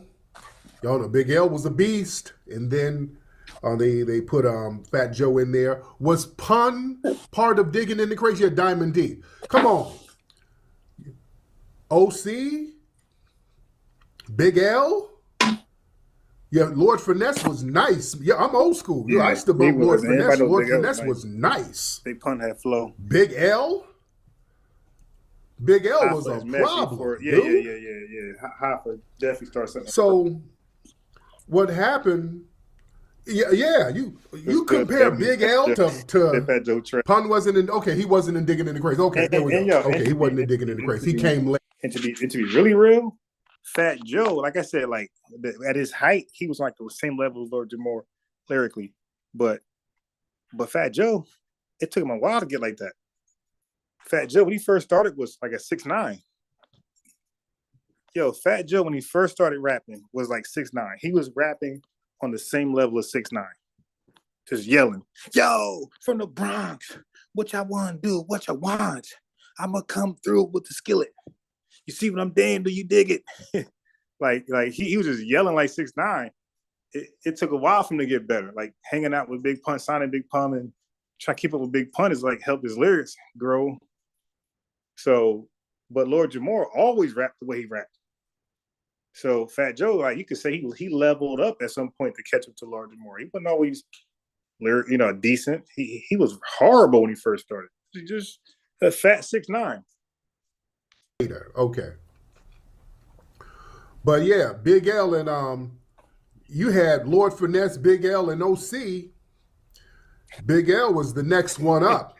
Unfortunately, Big L died. And and look, I gotta do it. Keenan said they were all trash. They get no play in the West Coast, and I think that's an important remark. That's a really, really important remark. If somebody's dope, and they really like that, New York and the West Coast, like, hey, I came to this conclusion like just recently. I'm like, yo, like people, like I had to face it. I said, yo, the West Coast is really like just like the East Coast. Like they just over there. But the West Coast, they really set trends. They really call shots. They really dictate who's hot, who's not.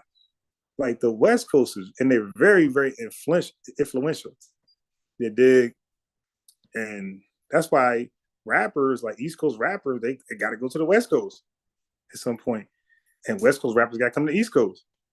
Yeah, so like I really was like blinded to like the West Coast impact on like hip hop culture and just a lot of things until like recently, just like open my eyes, just like really looking. I think what really made me respect the West Coast totally, fully is when I went back and listened to the DOC. The DOC lyrically is still better than probably 90% of Atlanta rappers. The DOC way back then. And shit, he probably better than 50% of New York rappers. Yeah, the DOC was supremely underrated. I think he was without that accident, I think he's gonna be the first Snoop over there. I think he's gonna be like the West Coast LL Cool J type rapper or Rakim. Yeah, the DOC, yo, my boy was different. His flow was what we'll say East Coast, like even though it wasn't, but it that's what we would say. Like he was East Coast ready.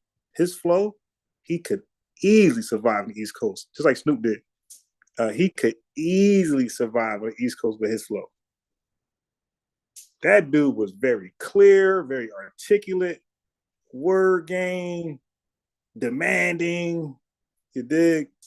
Yo, that dude, yeah, man. I was an Eazy-E fan, so I really ain't. That's why it took me a while. I was like really up on Eazy-E. So, but damn. But I remember his songs though. They used to hit. But I was so much Eazy-E that I kind of like, I like Eazy-E though. But yeah, man, his shit. The DOC, man. Yeah, he was the one. Snoop became that one, but it was him before Snoop had he not gotten to the accident. It was the DOC, man. If y'all know what the DOC is, just go research Getting Funky or one of his hits, The Formula. Oh my God.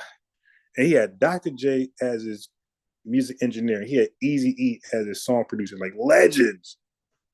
Like, dude, he was guaranteed to make it. Like, even Snoop didn't even have Eazy-E. But this dude, DOC, he had Eazy-E and Dr. Dre back at him. And Eazy is like solely responsible for like Bone Thugs and Harmony success. And we know what Dr. Dre, like what he produced.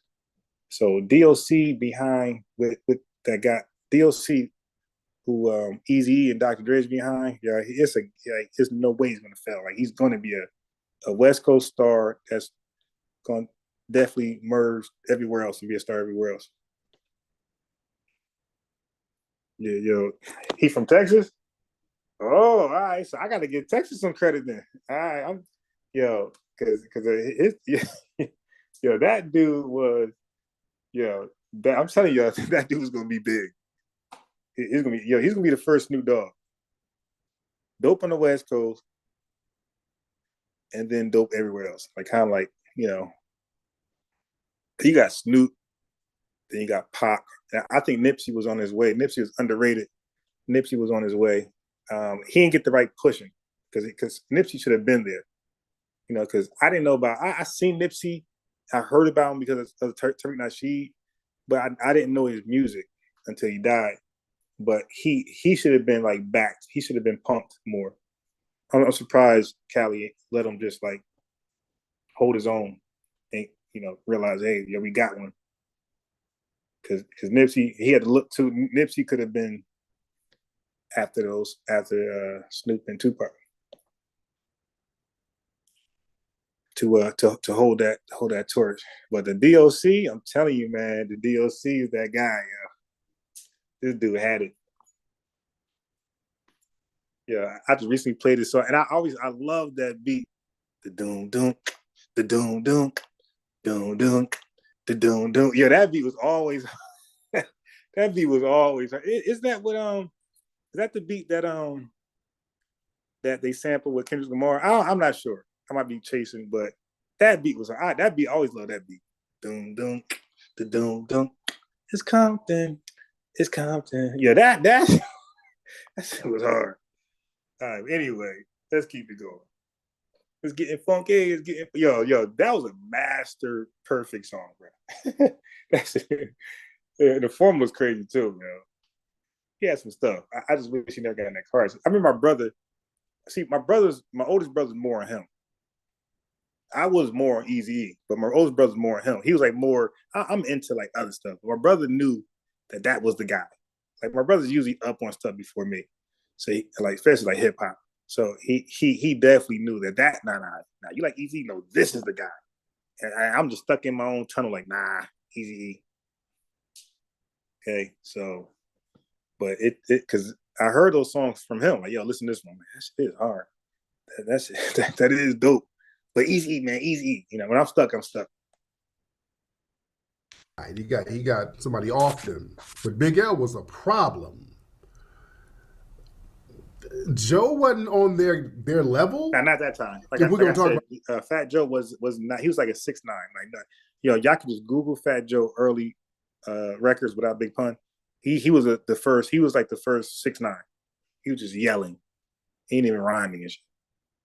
The Whackers in the group. Joe wasn't lyrically. If we're gonna be real, and when he was with Pun, they were saying Pun was writing his stuff. Maybe not. I don't know.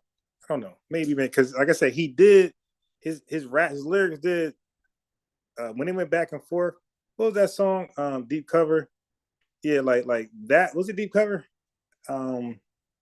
Fat Joe was like I ain't gonna lie, like he did become a lyricist all of a sudden when he started being with Fat Joe.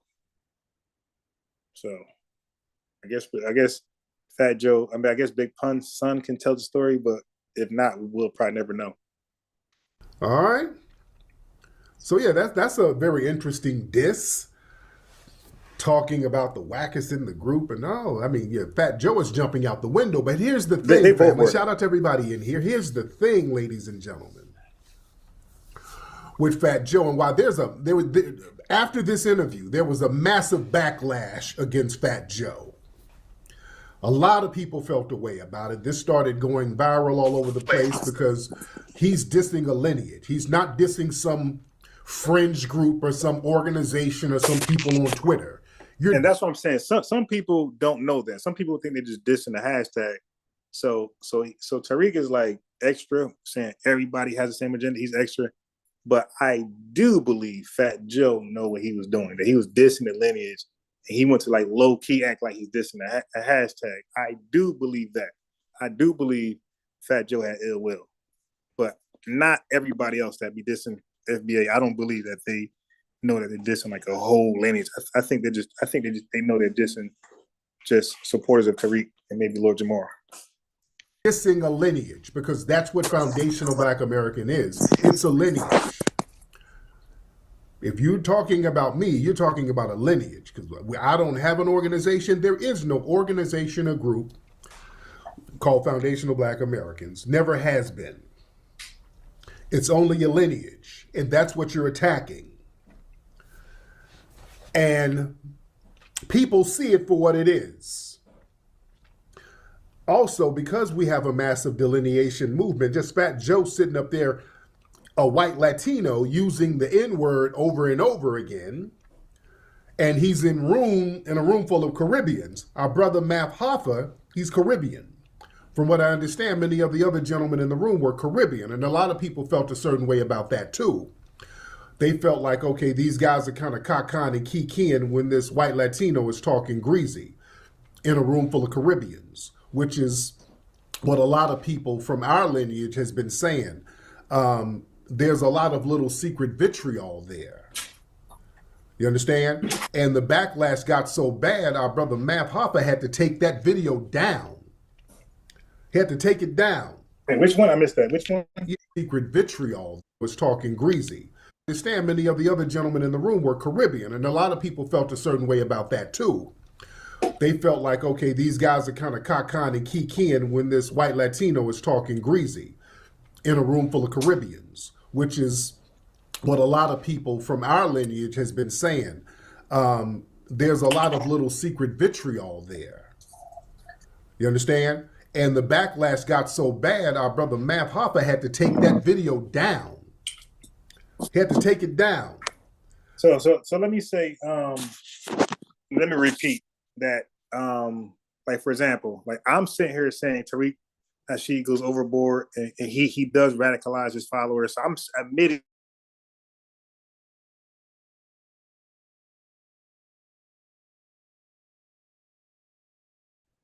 What I want to see, I think most FBA want to see, we want to see when Jamaicans go when they go insane, and they got these YouTube platforms and whatever, and they're disrespecting FBA specifically with stereotypes. I want to see Jamaicans vent that on their get up again, man. Get with. I want to see Jamaicans vent that on their platform or in that comment section, because I don't see that. I don't see Jamaicans checking like, hey, yo, hey, you wild, or like, hey, that's our family. We're all black. It's the same bullshit academics just said. But I don't see Jamaicans checking Jamaicans on their platforms. Like when the Burner Boy, the bullshit he said, well, they're not Jamaican. That's Africans. I want to start seeing Africans call each other out when they're doing stuff to FBA. Okay? Because we don't see it. We just see us being called out when we do something. But when they do something, it's like everybody just quiet. So when y'all just quiet, we take that as you agree. So now it becomes easier to radicalize FBA. Do you see it now? Do you see the playbook? Because when you radicalize FBA, is usually a reactionary thing. Like we are reacting to something that we're seeing and nobody's saying nothing. It's like, oh, so do they all feel like that? Because we don't see the pushback. Like again, when we do something crazy, you'll see pushback. Hey, yo, you bugging. Yo, man, you doing too much. You're going too far, or you extreme. Like we're not really seeing that on the other side. Like now, Fat Joe, even though I don't have a problem with the N-word used in a proper context, which is hip hop, I don't got a problem with nothing he said. But where's the Puerto Rican fan base or Puerto Rican base saying, "Hey, Fat Joe, yeah, bro, the history of the N-word is negative, and you are using it a certain way." Like where's the Puerto Rican pushback on Fat Joe using the N-word? Like you don't really see it. So it's like these guys are green lighted. Like they can do no wrong as long as their harm is directed towards people like FBA. Yeah, the backlash, I don't think Fat Joe was expecting that. I don't think Joe was expecting that. Yeah, there's no small group of anything. There's 43 million. Yeah, I think he's disrespecting. But again, I got the link. Anybody agree with me? You can hop on. And if you disagree, I'm a love. You could definitely get the link. You dig? I already know my shit. I'm the can man. Anybody can get it. So anything I ever say, the link is always for you. The ops can always get the link. If you agree, get the link too. But the ops can if whoever disagree with me when I'm saying or anything, you can always get the link.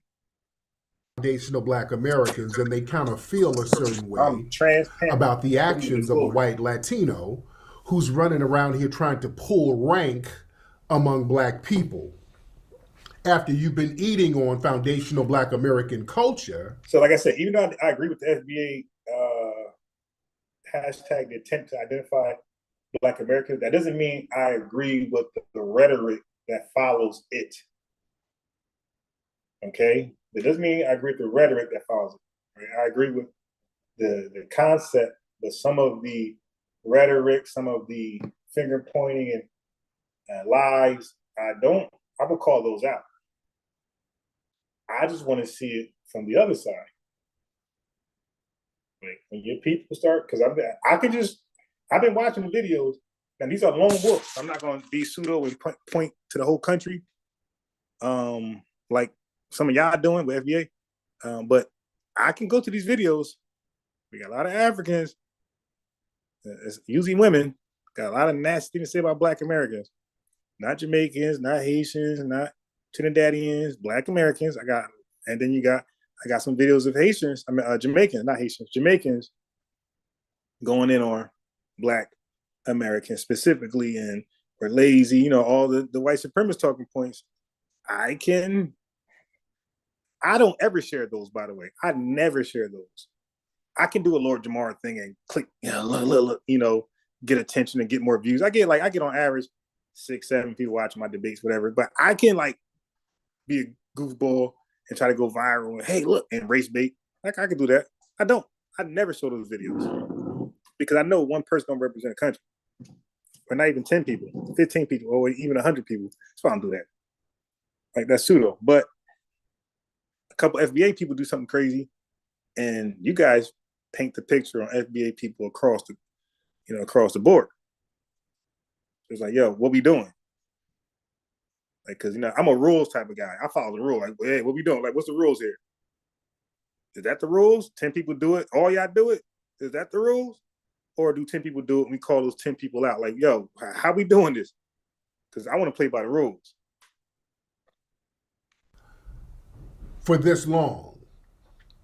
This is why they keep trying to crowbar this thing where they created hip hop 50-50 so they can't look like they're leeching off of foundational Black American culture. That was 100% disrespectful. For not a Jamaican, for a Puerto Rican person to say Puerto Rican's own or anybody non-Jamaican is disrespectful. For anybody non-Jamaican to make the claim or the argument, we created hip hop 50-50. That's 100% disrespectful. And again, they're still upset over the film Microphone Check.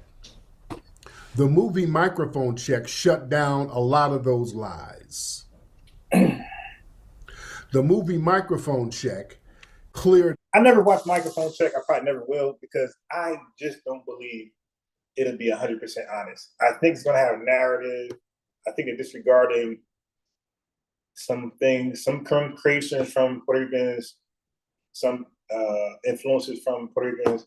I think it's going to disregard some creations from Jamaicans and some influence from Jamaicans. That's why I won't watch it.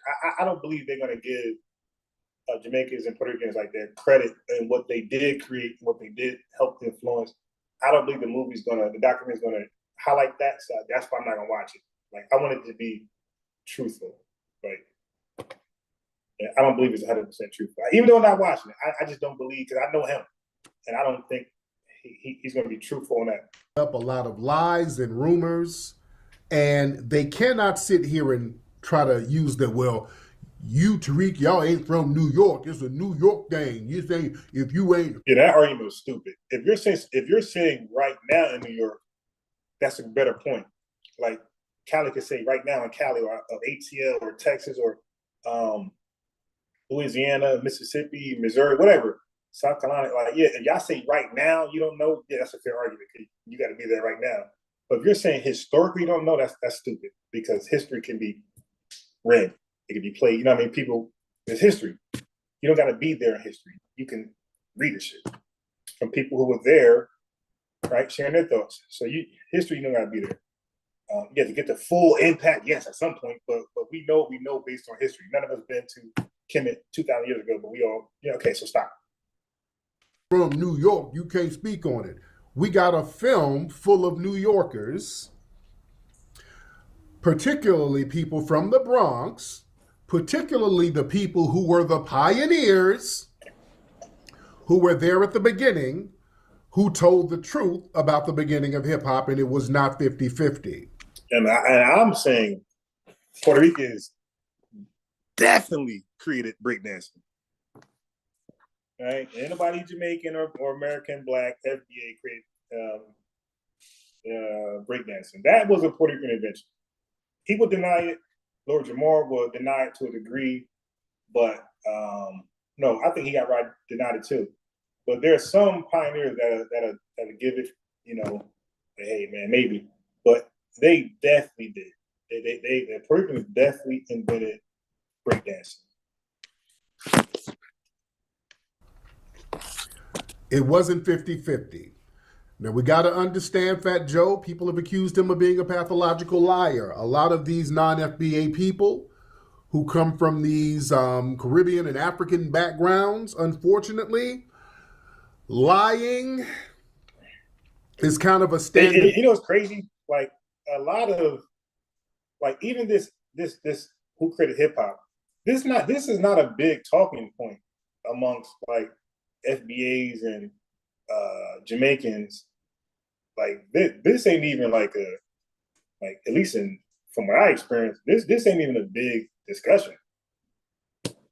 So I think like they're making it bigger than what it is. Like I never was like, yo, man, I'm around Jamaicans all the time. Like this is not a big discussion. Practice. This is why a lot of these places are in shambles to the point where they have to flee and their families have to leave because nobody can build enough trust with each other to stand on business and build an infrastructure. Okay, so how do I prove? That's great. So Donnie, I already did videos on breakdancing, the beginnings of who created breakdancing. So I did videos on that already, and I, of course, me, like whatever I studied, and I'm not disingenuous black man where he claims he knows stuff but don't know it when you ask him about it. Like I'm somebody who researched stuff enough where I can like tell you how. Now, for one, it's going to be based off circumstantial evidence for everybody. Everybody has circumstantial evidence. Everybody, so not just me. Okay, the issue is that Puerto Ricans have more circumstantial evidence for breakdancing than Jamaicans and FBAs. Here's one thing. Puerto Ricans can show a dance that they were doing before breakdancing that resembles breakdancing very closely. FBAs and Jamaicans cannot do that. They have no dance that resembles breakdancing. They don't have one. If you think so, I'll put it on you. Tell us so I can play it right now. Tell us the dance that a Jamaican person created or FBA created that closely resembles breakdancing more than what the Puerto Ricans have shown in their culture. Okay? So we can compare and contrast right now. Right? Because I know what I got on them, and it looked just like breakdancing. It looked just like breakdancing. So you need to don't do Tariq Nasheed some bullshit. He said was straight bull. He's the only person who said that straight bull. Lord Jamar didn't even try. So dances don't come out of nowhere. Dances are usually this led to that. Okay, so show me the FBA or Jamaican dance that closely resemble breakdance, where you could see, okay, yeah, more into that. Because I can definitely show you right now the dances from Puerto Ricans that closely resemble breakdance. It's not even far. So let me know if you can find that Jamaican or FBA dance that's close. Tell it, put it in the chat, and I'll play it for everybody right now. I guarantee it doesn't. The way they need to, because everybody's lying, scheming, scamming. Unfortunately, not all of them, but way too many. And this is why Puerto Ricans dominated breakdancing. Like my brother is 50. He was a breakdancer. He'll tell you that all of the breakdancers were Puerto Rican. Okay? He was born in 74. He'll tell you everywhere he went, every competition, just like he was like only black guy. It was heavily dominated by Puerto Ricans. Every breakdancing event, competition, Puerto Rican galore. He was always the only black guy. We created something, but we're never there. Like, stop. So all the competitions, all the best breakdancers. So when the Puerto Ricans said, hey, yo, man, we got crazy legs. Who you got to battle crazy? We had nobody. Like, yo, who was our crazy legs? We had nobody. And they had other people that was Puerto Rican that was not Crazy Legs who were good. Like Crazy Legs was just the best of the best. We had nobody to say, all right, well, you got Crazy Legs. All right, well, let me go get Lord Jamar. You had nobody. We had nobody. Who is the black guy, Jamaican or FBA breakdancer, who we think is nice? Like, let's look him up. I'm talking about shit ever. Then they'll bring that lying, scheming, scamming disposition over here among us, and we're just not having it. Now, with Fat Joe and the people who support him, because here's another thing, as this stuff is being posted on different social media sites, one thing you'll notice, a lot of Caribbeans, a lot of dark, melanated Caribbeans are sitting up here co-signing Fat Joe. Yep, we agree with Fat Joe. I hate them FBAs. I stand with Fat Joe. Fat Joe ain't it. I mean, those FBAs ain't it. We stand with Fat Joe. Fat Joe telling the truth. So a lot of these Negroid Caribbeans and some Africans too. Some of y'all Africans are siding with Fat Joe too and lying with them. Y'all spreading lies with them. One lie is basically saying that Foundation of Black Americans is some kind of group and organization. That's the one lie. The second lie is that there's a leader. Me, I'm the leader. That's another lie. Another lie, they start talking about we're Trump voters. Yeah, there's a bunch of Trump voters and that FBA, they all of them be voting for Trump. That's another damn lie. There's 43 million Foundation of Black Americans. The majority of them vote Democrat. So that's a lie. More lies. And they wanted to lie about hip hop. And the thing is, we're not accepting lies.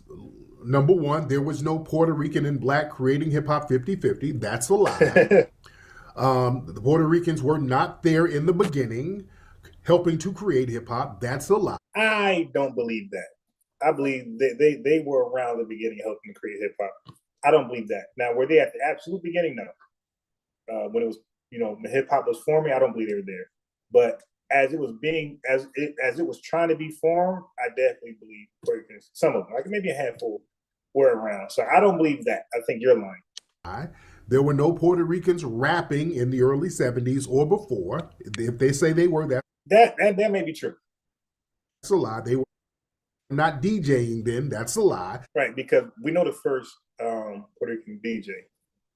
They were not b-boying then. They came later. All of that is a lie to say they were. But let's say if breakdancing started in let's say not breakdancing. Let's say if hip hop started in 73.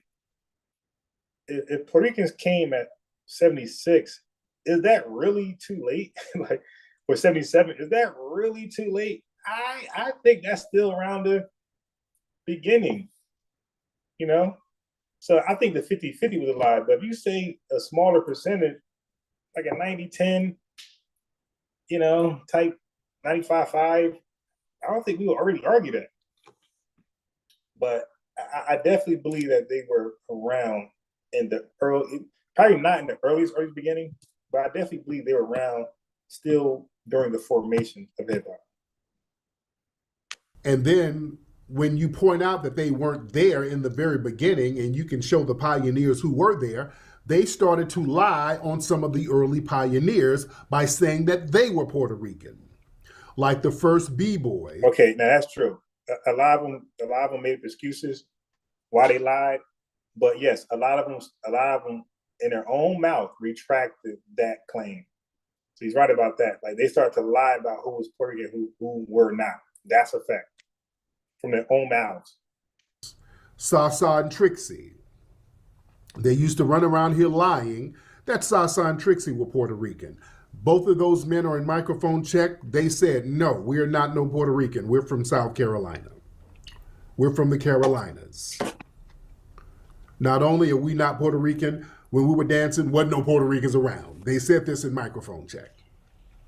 And by the way, I got more circumstantial evidence that Puerto Ricans invented breakdancing. Of course, you know me, I like to debate. So I only gave you that one piece in case somebody want to feel froggy, and then I could, introduce other evidences. You dig?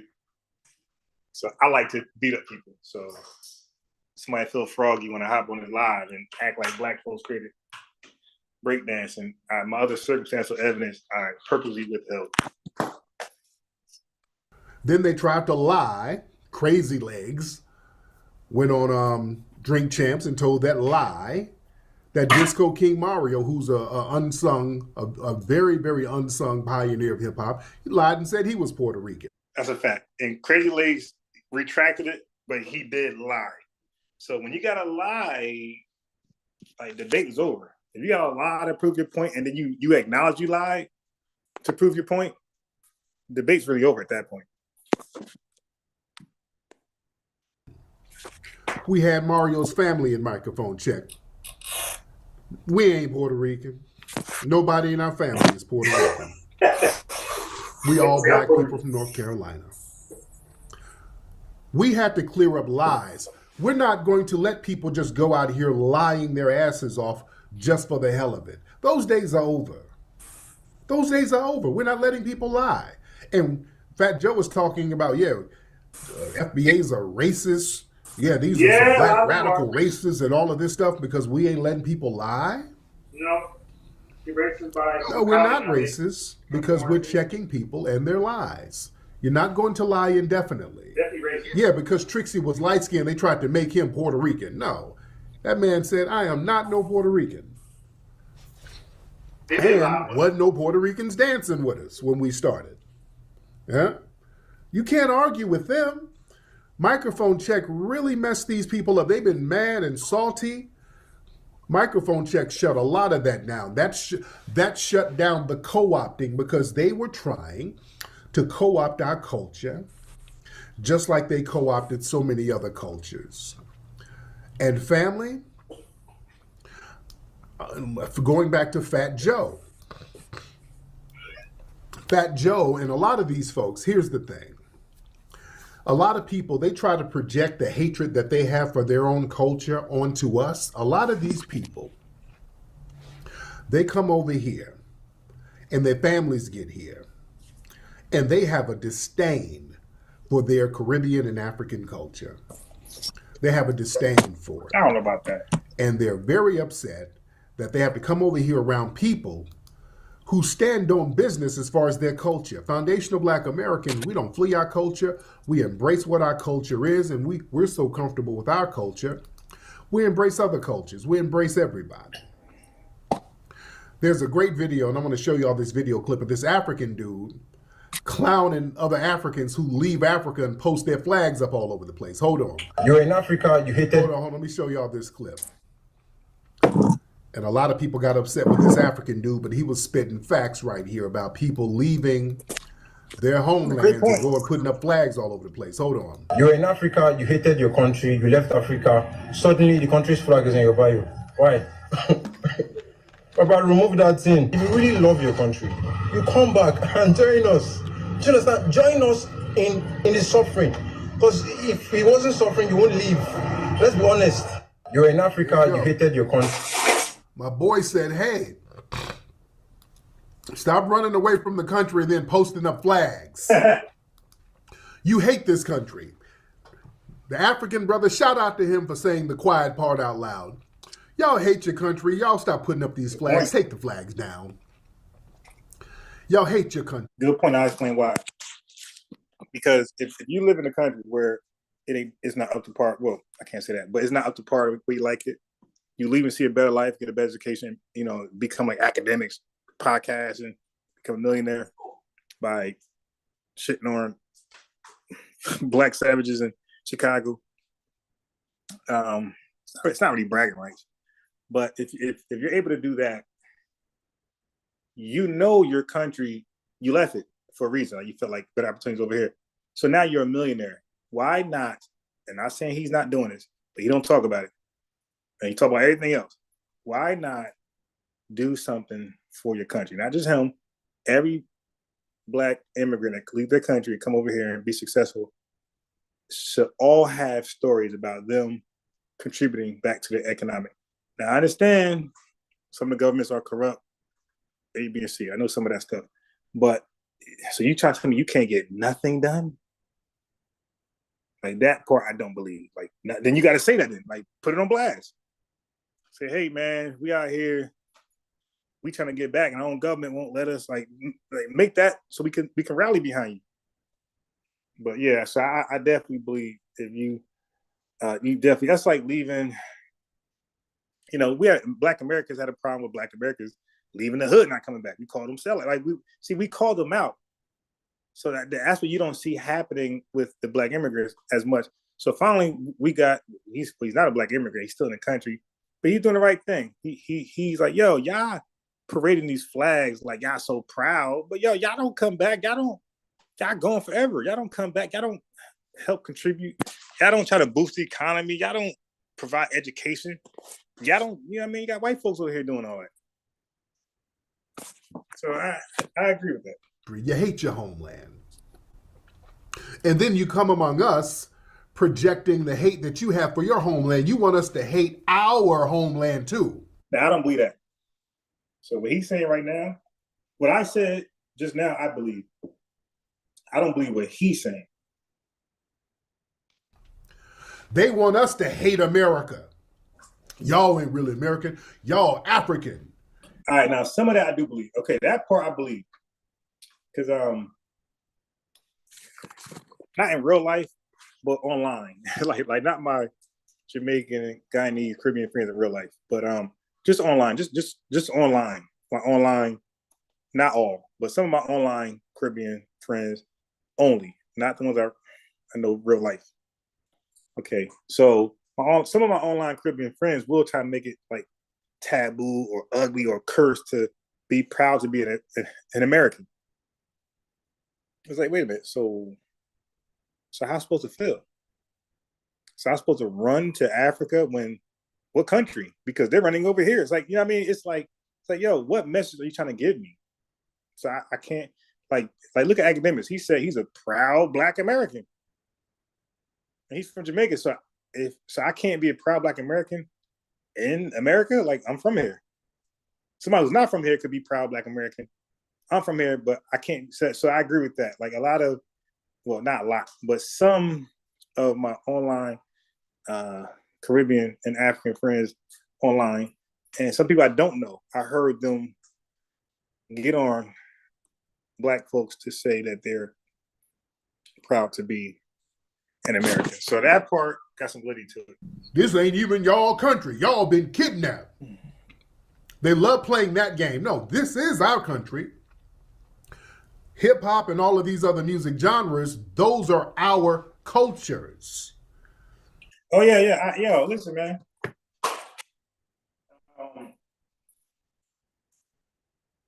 Look, I talked to some of you guys offline.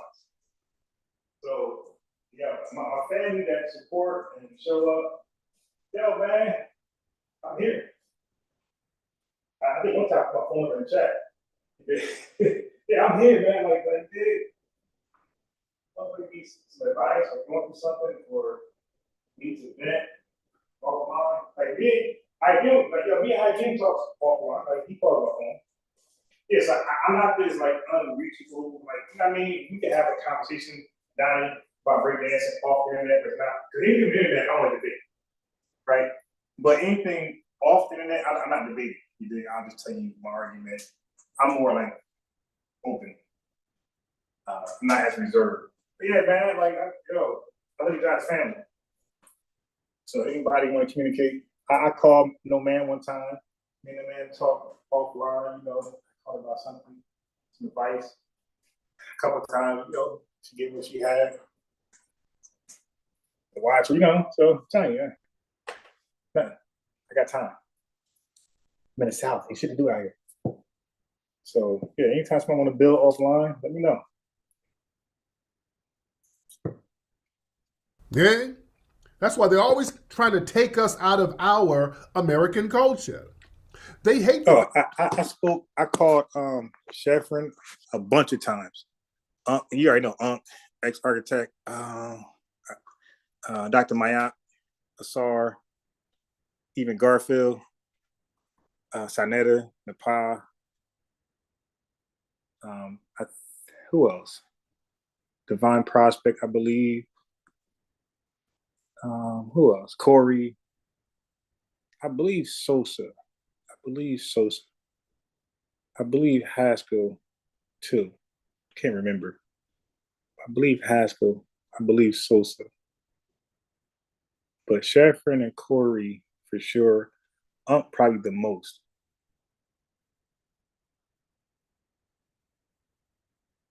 I'm trying to think. The Watcher. Who else? IBM. A couple guys and women. I think maybe Jolanda, maybe not, but I know Miss Tiff. I know. I can never remember her name, yo. What is her name? God damn. What's the other sister, man? That used to be a lot. She was like original pseudo killer a lot. I don't hear her too much now, but she's really been on the scene a lot before like any other women, I think. It kind of mind. But anyway. The fact that we use the term foundational Black American because now we're laying claim to the land. We have a patriotism to the country we created. See, our problem ain't America. Our problem is white supremacy. White supremacy is global. I always use the term white supremacy. I don't say America is racist. That would give the impression that there's no racism other places. He pretty much said America is racist in his own way. All right. When we talk about racism, white supremacy is in Africa. There's a reason why you have to leave. The white supremacists, they've ransacked Africa and decimated. Yeah, I think I spoke to Juju offline. I think I spoke to her offline. Dr. Mayat, for sure. Offline, for sure. No, ma'am, for sure. Miss Tiff, I believe Miss Tiff. I can't 100% remember, but I think Miss Tiff. I could be wrong, but Dr. Mayat, no, ma'am, 100% for sure. Napa, 100% for sure.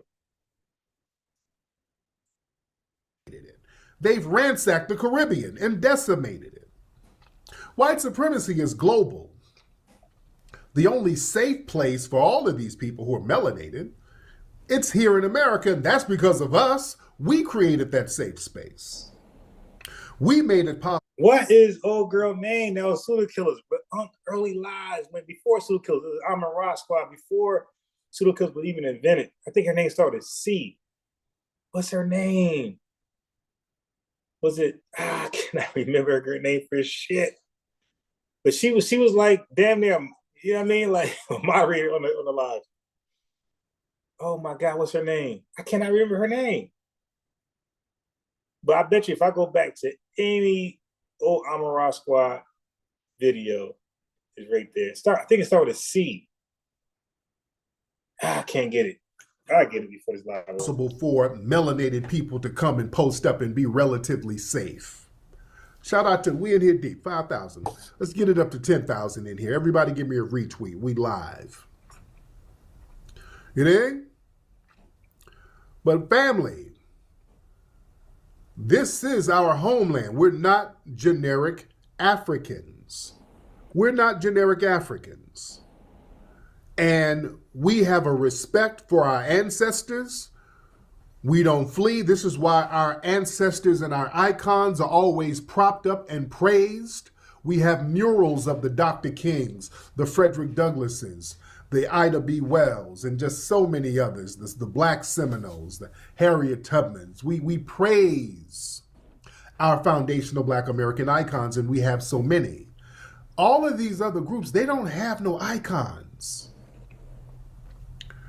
They don't really have icons. I'm not trying to denigrate anybody, but when you don't really have icons you can prop up, the only thing you can do is try to co-opt other people's culture and then try to denigrate them and shame them out of propping up the culture that they created. Everything fly about American culture came from foundational Black Americans, ladies and gentlemen. when we put up the American flag, you used to have the tethers. Oh, why are you putting up that flag? That's the white man's flag. Why are you putting up that flag? I want you to understand, the Foundation of Black American team, Grace Wisher, was the one who sold the modern American flag. The other flag, the Spirit of 76 flag, I think Betsy Ross sold that, and they kind of give her props on that. But Grace Wisher was the one who initially helped sew. And when I say help, when they say help, I know her name now, CK. CK. I'm like, yo, what is? I should start with a C, cause I'm sitting here like ch. I'm like Cheyenne. I'm like, damn, what could her name be with a C? Catherine, no, you know what I mean? I'm like, oh, it was CK. Yeah, I spoke to her offline. Matter of fact, that's when I started when she didn't like me, because she said something a little pseudo, and I challenged her, and because put us on hold. You know how that works. He put it on hold. Now we're going to argue about something. So she said something real pseudo, and I challenged her, and she couldn't really like defend it. And I ain't gonna lie, I went extra on her. I went extra hard. You know, I went extra hard. My Tourette's kicked in, right? My Tourette's kicked in. I went extra hard. You're done. You're done. Wind it up. My Tourette's kicked in, and I went extra hard on her, and she ain't like me ever since. She said, man, the hell with forgiveness or apology or I hate you forever. Usually they're the main ones doing it. I don't believe no white woman was sitting up sewing. You had these servants doing the work for you, but it was Grace Wisher who sold that flag. That's our Betsy Ross. You dig? And it was CK. It was definitely a C. I knew it was C. It's CK. Okay, so I definitely spoke to her offline. Again, it ended up in the debate, and I went kind of hard in the paint. I did like some Shaq shit. I had John Starks guarding me, and I was Shaq. I just elbowed her and dunked on her, and man, I did too much, and she ain't never liked me since. That's our Betsy Ross. But the thing is, family, a lot of these people do not like their culture. Family, let me play a clip of what Nori said Fat Joe told him when they were, I think, going to Puerto Rico or talking about Puerto Rico. I want you to hear what Nori had to say. I want y'all to listen to this. This is what Nori said. Yes, but CK, she hated Double X the most out of everybody. She hated Double X. Oh my God, she hated him. She wanted to block him. She wanted to kick him out of pseudo because she hated Double X, man. She hated him. Oh my God, she hated him. Fat Joe said about Puerto Rico.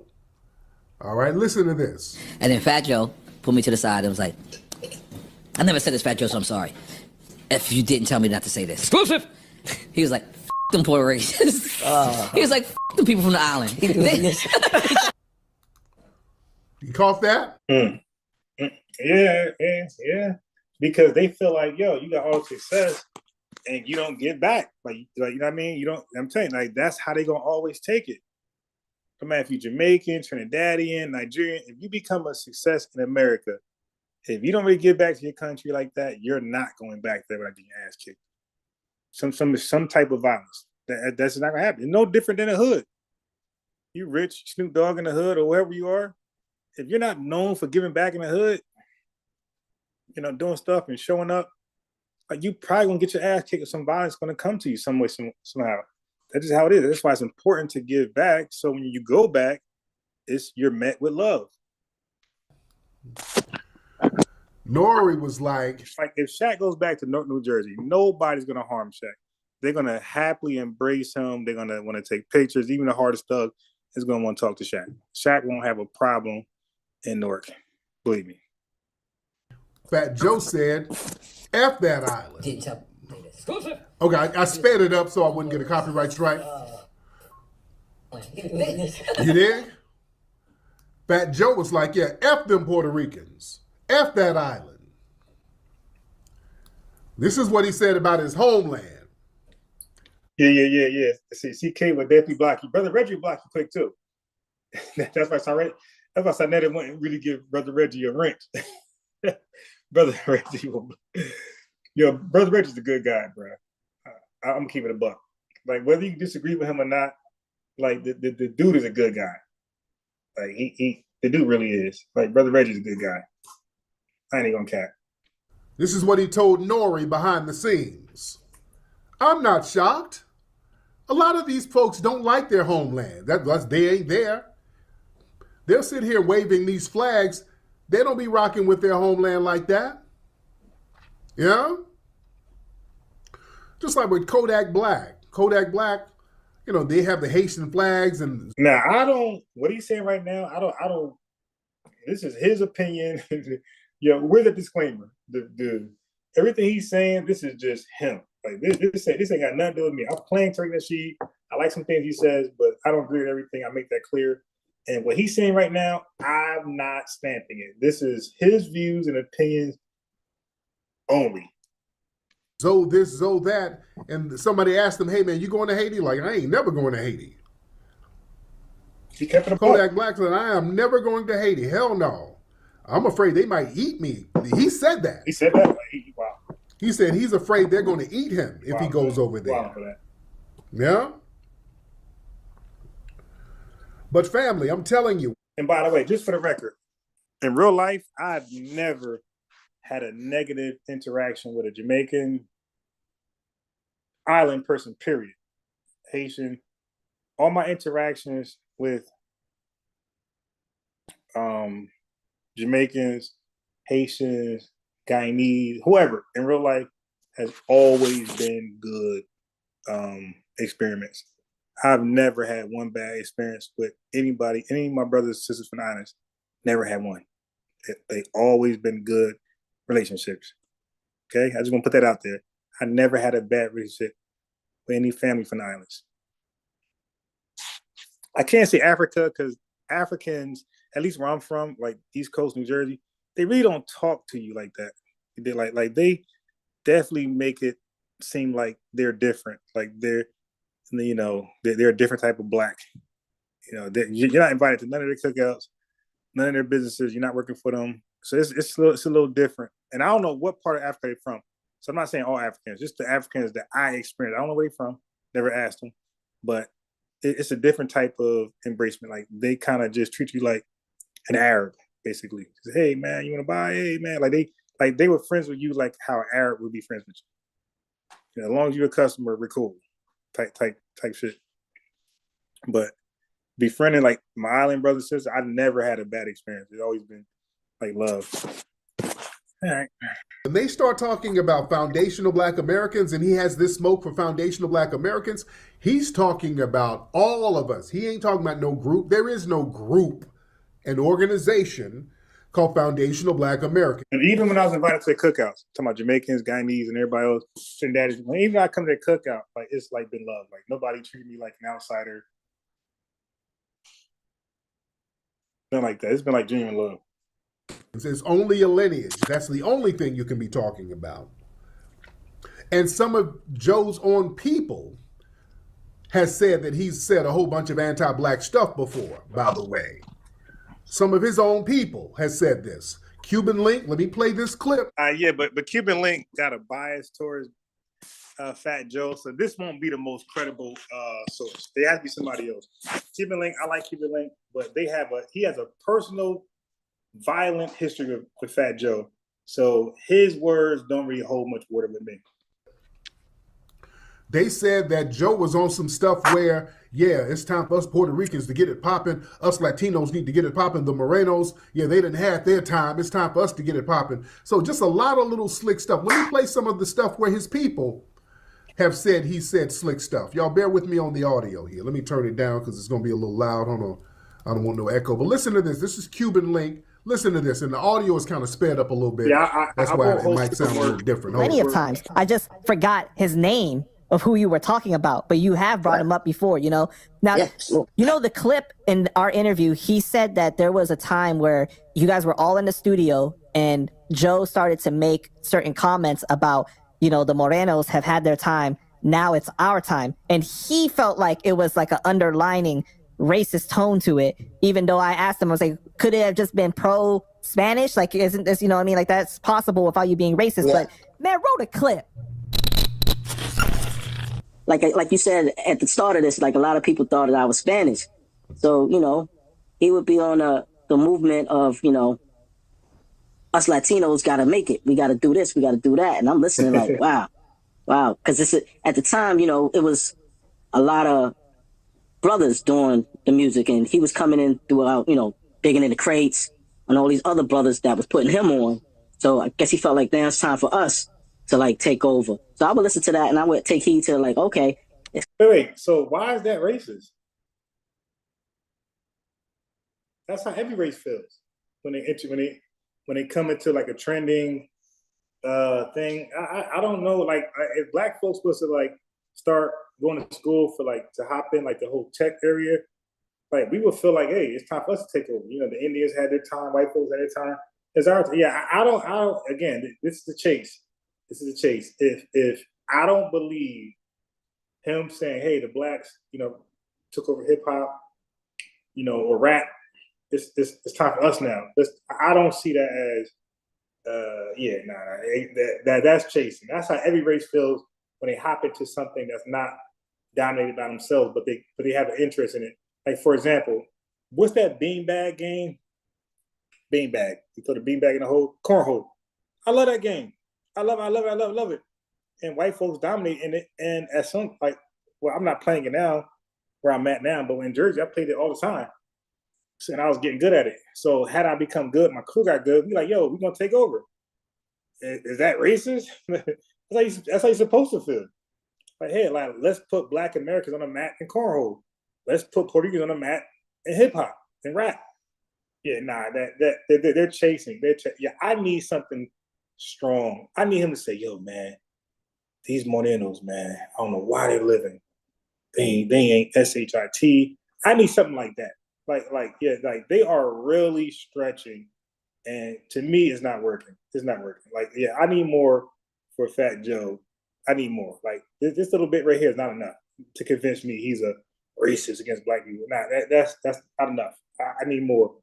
And this, like, if I was the prosecutor, like, thank you, but keep digging because this right here, this ain't it.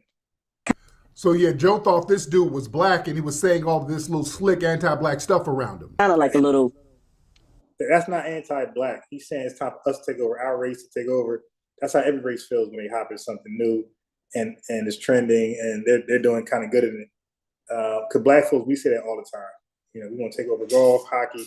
Yeah, so that's nope. That's not gonna work with me. It's gonna work with the masses because they're stupid. But people who got like a brain for themselves, that's not gonna work. A little racist, but you know, it is what it is. It ain't nothing bad, but it's just like, I guess he was so pro Latino that he was. All right, let me show you cornhole. Because I think a lot of black Southerners play it too. Because Terrence Crawford, the boxer, he was playing corn. He likes to play cornhole. He's from like Alabama.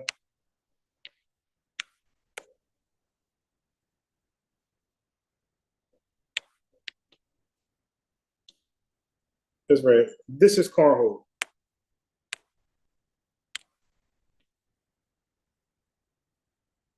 There we go. This is better. You give up 3 instead of 2, so that was the right call to concede that bag. 20-13. An 11-0 run. That's corn. You throwing the beanbag close to the hole. It's like kind of like horseshoe. Like it's kind of like horseshoe, but a little easier to score. Okay, so that's cornhole. Throwing a beanbag near the hole or in the. You got to throw it on the board. If you throw it on the board, you score. Anywhere on the board, you score. It doesn't matter how close it is to the circle. You score the same points. Whether you're close to the circle or on the board, you score. Now, if it goes in the hole, you get 3 points or more. On the board, 1 point. In the hole, 3 points. Okay, it's like horseshoes. You know, we throw it kind of close, ring-a-lingers, that type of stuff. But it's easier. It's easier. All right, so let me go back to what I was watching. that he was really pumping that rhetoric at that time. You know, he was trying to take it to another level. Well, okay. Pun was the first one. Let me play devil's advocate. Okay, so was it racist or was it just that like he was really proud and trying that's to? what I'm coming with. Was it racist or was he really just proud of his race coming into the culture and has some momentum? It wasn't racist, man. Put on the other side of it because there wasn't really any prominent, you know what I mean, that within the culture. So I ain't going to downplay. I'm going to tell you straight up. He was on some like, the Moyo's been doing this for years. It's time for us to come in. That ain't saying? Racist. That's called a takeover. How's that racist? But, yo, they've been doing it for a long time, killing the game. It's time for, like, we love, you know, he's basically saying, yo, Puerto Ricans love hip hop a lot. We love it.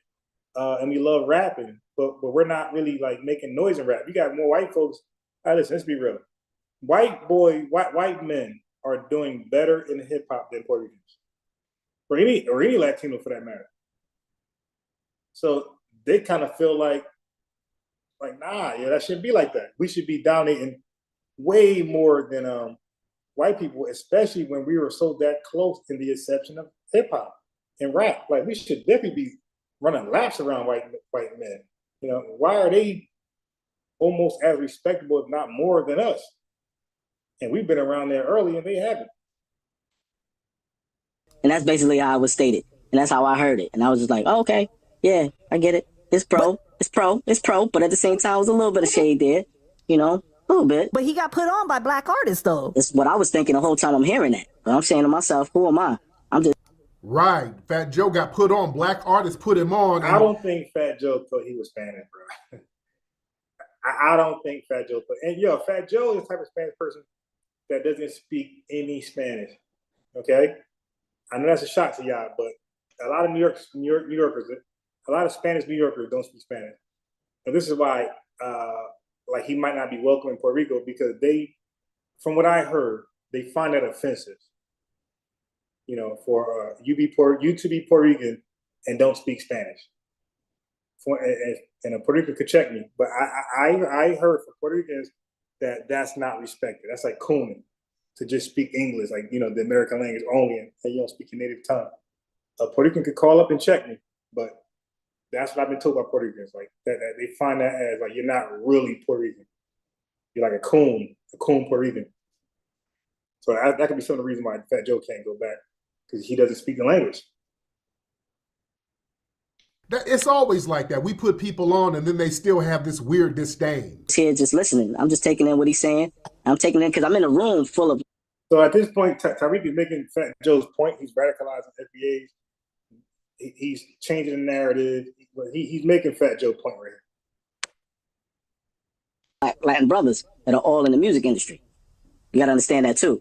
I'm the only person there personally at the time that looked like I was. So I got in where I fit in, but here we go. That's the rhetoric that was pumped because he felt comfortable. So they thought this brother was Latino, so they started kind of getting comfortable and speaking that anti-black talk around him because they thought he was Latino too. He was in his own world at the time too. Like, you know, you're in a closed environment. You got your people that look up to you. And you got so you can say what you really feel. Exactly. That's the halftime speech, basically. Yeah. Okay. Take it. But like I said, I heard him and Macho say stories where now it's demeaning and being real racist to black people. Him and Macho. Wait. What you mean? The two white guys on the crew is him and Macho. Okay, and but I know. But what is the story though? Macho was a fucking, you know, he hung out with the Jewish guys, so he was really demeaning when it came to black people. And Joe would join that conversation, you know. So he's saying that they were talking greasy about black people, and Joe was in them conversations where they're talking greasy about black people. But what is the story, though? Can you share the story? I'm not telling you the story. I'll let them tell the story. I mean, they're never going to say it. But it was real demeaning, racial shit. Gotcha. But that's within, you know what I'm saying, the camp of the Spanish guys. Mm-hmm. You know what I'm saying? And like I said, I think everybody does it. Black people do it. White people do it. When they're amongst their own. You know what I'm saying? But at the end of the day, I don't want to even say they are, they aren't. But I know my beliefs. I know Punch believe. I know Sace's belief. When we came in, it's full of clips. I know the sick ones believe. We came in as we all is together. Now, if it was a minority of them niggas being racist in the back of their mind and saying racist shit, yes, Joe and Macho. The terrorist squad used to say a lot of. Boom. So again, his own people saying that Joe has been saying racist stuff about black people. I'm not shocked. That whole, we created hip hop, black and Latinos 50-50, that was a hostile statement to me.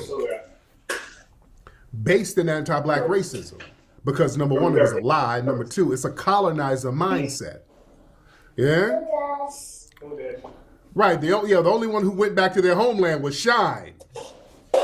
Shine was over here cosplaying, got caught up with Diddy, and then went to jail, and then went back. Now Shine, he run around here with an accent and the whole 9 yards now. But let me play this clip. I mean, we getting on Joe. Right. We talking. So since Tariq, now she's opening doors. I gotta admit, a lot of Jamaicans were hiding their accents growing up. He's right about that. I don't know why they did that. Y'all gotta explain that. A lot of Jamaicans, they definitely would hide the fact that they're Jamaican. A lot of times, I did not know this person was Jamaican until like after high school, and then they'll have their accent. That part is true. That part is a lot of brothers that I did not know were Jamaican until like after high school, and they would like show their accent, and the flags and stuff. But I did not know a lot of them were Jamaican. So that part is true. Fat Joe. Let me play this clip of Big Pun's wife, the widow of Big Pun, talking about Fat Joe. All right, so she was incredible. I don't see her. Let's talk about Fat Joe. Big Pun's widow, saying that Fat Joe would have faded out to the back if Big Pun signed to a different label. I agree with that. All right. Check this out. We don't need So folks have been going in on Fat Joe for a minute. This ain't new. Hold on. Let me play this clip. Fair use. I'm gonna skip this because this Yo, that's obvious. Fat Joe, that's obvious. Out of the shenanigans. People are just tired. So you can sit here and try to make believe there's some kind of little fringe group getting at you. No, a lot of people have been getting at you, homie. A lot of people have been getting at you for your actions and your shenanigans, and you running around here lying and doing little funny style stuff. People are calling you out. And when you run out here trying to take our culture, talking about some 50-50, y'all created it together. No. We did a movie with all of the pioneers saying, no, that is not true. You cannot argue with the pioneers who were in the movie Microphone Check. Microphone Check is the end-all and be-all of all of it. There's no other movie about hip-hop more thorough than Microphone Check. None. Nobody breaks down hip-hop the way we did, telling the truth about it. I would say no other documentary. Epiphany about doing that. Like nobody thought to do that before him, and the way he did it. Now I don't know. His narrative is weird and questionable, but nobody really thought to do that but him. That I know of. Comes close. And those of you who have seen the film, you know what I'm talking about. I'm not just patting myself on the back. We go so deep, telling the truth, bringing the receipts. Nobody ever got all of the major forefathers of the culture and put them all in one spot and let them tell it simultaneously. Let me speak up a bit. We didn't do all that skipping generations stuff and all of that. No. We got everybody who was there at the very beginning and let them say it from their own mouths. So you can't say that y'all ain't from New York. No, we got the pioneers. We got DJ Hollywood, the first person to rap over records. We got Melly Mel, the first person to really spit intricate 16-bar rhymes. We got Busy B, who was really the first solo hip-hop MC. Coke LaRock, the first MC at a hip-hop jam. Cornbread, the first graffiti artist. Trixie and Sasa, the first breakdancers. Sha Rock. I don't know about that. All right, so now I don't know about that one. All right, you might be capping on that. First female MC. We got the first of all of them, dude. Okay, I'm sorry. I made a mistake. Donnie, I made a mistake. Donnie, I made a mistake. I said breakdancing, and I forgot. There's a lot coupled in with breakdancing. Okay, so people be petty and say breakdancing not, because some people consider b-boying breakdancing. Okay, so Donnie, let me autocorrect. When I say Puerto Ricans were the first to do breakdancing, what I mean is getting on the floor and spinning on their back. Getting on the floor, period. Okay, because I forgot the semantics. Oh no, b-boying and breakdancing. They weren't b-boying. Trixie was b-boying. My bad. Okay, I forgot. To me, breakdancing is getting your back. But people, you know. Okay, so let me say this. Puerto Ricans invented getting on your back on the floor and spinning and twisting. All right, so let me, cause I forgot. Some radicals. Now you lost some bias because breakdance is b-boying too. So you lost. Didn't correct that. Okay, let me clarify. Be more specific. Puerto Ricans invented getting on the floor and spinning, getting on the floor, period, and staying down there. Because black folks got on the floor, but they got back up. So Puerto Ricans invented getting on the floor and staying on the floor, and also spinning on the floor. I'm talking about the acrobat stuff. Okay, get on the floor, period, spinning, and all that acrobat stuff. They invented that. Not the b-boying, because I get semantics. And let them tell the truth. And that's showing them respect, and that's good for the culture. Truth is good for the culture. We can't just let people take our creations and then make up their own origin stories. And that has been the play, for them to wiggle our culture away from us, co-opt it, because now hip-hop has value. So now you have to wrestle it and co-opt it from us. And the foundation of Black American grassroots said, hell no, that's not going to happen. And they feel a certain way about it. And family, all these other groups, when it comes to their culture, African Caribbean culture, remember, they don't let us co-opt nothing. When we start touching something that's culturally relevant to them, they check us. Remember the Jorvay situation, that Jorvay liquor? When Michael B. Jordan tried to get that Trinidadian liquor? And the Trinidadians and the Caribbeans were, and including Nicki Minaj. Nicki Minaj was talking about, yeah, he needs to change the name and whoop-de-whoop, remember? Right. So stop. This is all we all black bullshit. Okay, stop that. Because when we use terms from Haiti or Dominican Republic or whatever, you guys don't like when Black Americans do that. So he's right about that. That liquor, they pressured him to change the name. That's 100% correct. So stop. You guys been doing this a lot longer. Stop. They were crying foul. Let me show y'all, let me take y'all back to some of the clips from a few years ago of some of these Trinidadians trying to check us on co-opting their culture with the liquor. But we're all black though, academics. We're all black. And the FBA thing is new. It was never done. Stop. Look at this. Hold on. This was from 2021. This woman right here talking about the Jorvay and what their culture means. Hold on. Calling it Juve rum, and you're the owner, and you have no connection to Trinidad whatsoever. Number 3, on the trademark, on the friggin' trademark, you said that has no meaning in foreign language, and you know that's a raw, so dirty, stinking, jankro lie. There, you need the water. You know it's a lie. You know it's a lie. All this labba nonsense. Are you dumb? Juve is not just about the festivities within Caribbean culture. I said it so many friggin' times that the reason people celebrate Carnival within the Caribbean is to do with our connection to slavery. It was about us mocking our masters. Yeah? And you want to like take a piece, you want to take a piece of Caribbean culture and then claim and then put it on some rum, and you won't even acknowledge.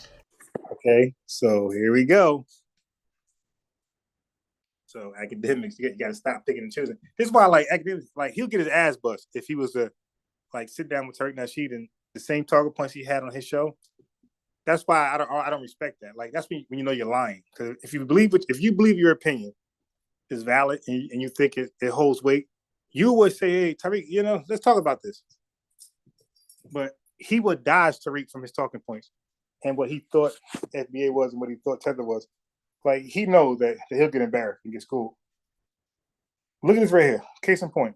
You won't even acknowledge why we celebrate Carnival. You just think it's all about the pretty costumes. No, it's a lot more than that. It's a spiritual connection. It's a spiritual connection to feel like we are dancing because we are freeing our ancestors. And if you can't understand. Okay, so yeah, a lot of tether babble. All right, a lot of damn tether babble. And a lot of them were doing that. They called themselves reprimanding us for appropriating their culture. while many of them are sitting their asses over here. That's why when they were doing that, I said, oh, cool. Okay, that's what we on? Okay. Okay, is that what we on? Let's go. Then we're going to start counting our beans, and you get your beans over here and count your beans, and we can't touch your beans. All right, we're going to put our beans over here, and you can't touch them either. Let's play that game all across the board. We're going to play that game all across the board, ladies and gentlemen. Yeah? But family, in New York, let's be real, because this whole thing, they try to rewrite the history of New York. They tried to make it seem like it was some big old Black and Latino melting pot in New York. Everybody was sitting around. Yeah, now that's all a lie. That's a lie. That's a lie. Hey, yo, listen, man. I said this before. I say it again. I was like, I can't really say dating, but I was interested in this Puerto Rican girl named Jasmine. She liked me too. I walked her home from school. We got pizza together. You know, that type of shit every day. One day, she said, hey, you know, my mom, my grandmother need help moving some furniture around, like I guess out the house in a truck or something, right? She said, can you help us? I said, yeah, because I was driving. I said, yeah, because she lived in, her city was like definitely driving. You can catch a bus, but you want to drive there, okay? So she said, yeah, just take me there. You can help with some stuff that's too heavy for me and her. Okay, I said, okay, no problem. She's Puerto Rican, right? The next thing she said was, hey, my grandmother does not allow Black people in my house. So you said, you guys say you're mixed with something, I guess Puerto Rican, some bullshit, Dominican, whatever. And that's exactly what I had to do. I'm helping them move. I'm not getting paid a dime. And in order for me to help pick up stuff that they can't physically pick up, I had to act like I was mixed with some type of Spanish. I don't know if it was Dominican or Puerto Rican. I don't know which one. But it was probably Dominican because I had to show how it was, you know, something. But anyway, when I came to the door and she said, hey, he's going to help. It's my friend. The next thing she said was, he's mixed with some Spanish and Black. And the grandma was like, okay. Like she had to tell, I was right there. She had to tell her mother I was mixed with Spanish to get in her house. She don't even allow ninjas in her house, even to help her. So yeah, so what he's about to go into right now, there was no melting pot where in New York where Spanish and Blacks were getting together. Stop. Yo, what black rule that any Black household ever had where Spanish folks cannot enter in? Maybe white folks, but Spanish, come on. Eating soul food and plantains, and that's not the case. My brother Cornbread Mafia put this video up. Where's this clip? Cornbread Mafioso put this. This is a clip from Rikers Island in the year 1976. All right? There's some Puerto Ricans in Rikers Island, 1976. Now let's let them say what Black and Puerto Rican relations were in the mid-70s, right around the time hip-hop was bubbling. This was in the mid-70s. All right, let's just hear from the Puerto Ricans themselves from the 70s, let you know what the vibe was. Hold on. What we wanted to do is bring together a group of the inmates to discuss some of the prisoner violence, because it is a victimization of one inmate against another. And maybe I can start by asking my man Bullet, what are some of the problems that as a Puerto Rican inmate you find? And there's been a lot of static between Black and Puerto Rican inmates. What is it caused by, Bullet?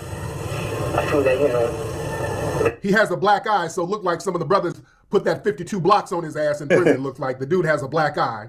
All right, so now this is very disingenuous because he's talking about prison politics. All right. Now, I get his point because Hispanics do take a liking to white people in the prison system and not Black folks. So I get his point, but, you know, to show, you know, prison politics, you know, Black and Hispanic, like this ain't the best reference. Yes. And let me see. This ain't the best reference. Now, hey, okay, get it there. Put in his plate. But for him to like, yeah, so he was better off showing Puerto Ricans who were not in prison and getting their opinion. So this is a bit skewed. And I think there's a war between blacks and Puerto Ricans. It's a big conflict between the blacks and Puerto Ricans. They never have gotten along outside the streets or inside. Did you hear that? There's a war between black and Puerto Ricans. We've never gotten along inside or outside. Okay. This is them in the 70s. But if he said outside. Blacks and Puerto Ricans don't get along, period. And I think there's a war between blacks and Puerto Ricans. It's a big conflict between the blacks and Puerto Ricans. They never have gotten along outside the streets or inside. I also feel there's a He did say inside and outside, so there you go. conflict between the policemen and the institution. It's racial. Racial is between the blacks and the CEOs and the institution, the PI institution. Because it always turns into a fight. Talking to you, young blood, he said there's always static. They don't get along, but sometimes they do get along in the streets. Why is it that when they come here, it turns into a battleground? What is that about? Because it's more than one. It's like out in the street, everybody knows everybody, everybody's doing their thing together. And when you come to jail, being that you're incarcerated, there's a lot of frustration. Yeah, see, I don't know, man. You asking inmates, you got jail politics. Yeah, this ain't the best video to reference. And that one must get all this frustration off, so he picks a fight. Or he starts a fight, somebody else starts a fight with him. Is this a power struggle, or is it just that, two races can't get along? No, it's just that, when you get in here, you're mad because you got busted anyway, right? So, anyway, between blacks and whites, all Puerto Ricans, they never got along from the beginning of time, really. So, in here, it's just that in here you can take it out on whoever you want. Because you get the frustration. Right? Yeah, there it is. So there it is right there, ladies and gentlemen. Yeah? Yeah, I mean, Man, I don't know. It's real interesting. So people try to rewrite this damn history, and we got to tell the truth. We got to tell the truth. There's been a lot of animosity, and cats ain't, you might have one or two people here, one or two people there, but for the most part, cats have been doing their own thing. People have been anti-us. Behind closed doors, they've been co-opting, using us to come up, and then behind closed doors, it's like Ethno Morenos. Yeah? Yeah, there's a lot of static against us behind the scenes after we done elevated everybody. And we're saying enough of that stuff. We ain't trying to be divided. We're just doing our thing. We're building ourselves up, and we're just not letting people divide us, ladies and gentlemen. And we're not letting people co-opt things from us either. And again, when people start attacking foundational Black Americans, they keep trying to make it seem like they're attacking some type of fringe organization. That's why you'll hear people, especially on the Democrat side, try to use FBA and ADOS interchangeably, knowing that it's not the same thing. And there's a reason why they do that. They know it's not the same thing. They understand when foundational Black Americans are talking about FBA, you're only talking about a lineage. It's never been anything other than a lineage. No. They understand that ADOS, that is an organization, a self-proclaimed organization with self-proclaimed leaders. Strappy and tone tits. He said Penitentiary 3.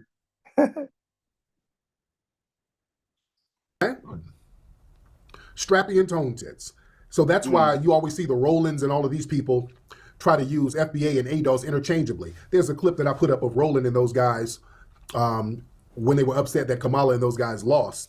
I want y'all to hear what they had to say, because they were talking about basically they're going to have to start attacking the Black grassroots even more. I want y'all to listen very closely to what Roland and the Boulay class had to say. This was right after Kamala lost. And I want y'all to hear their strategies. All right, hold on. Because they know why they lost. They know. All right, hold on. This is Roland sitting up here looking big and husky. Hold on. Of the Black folks that voted for Trump,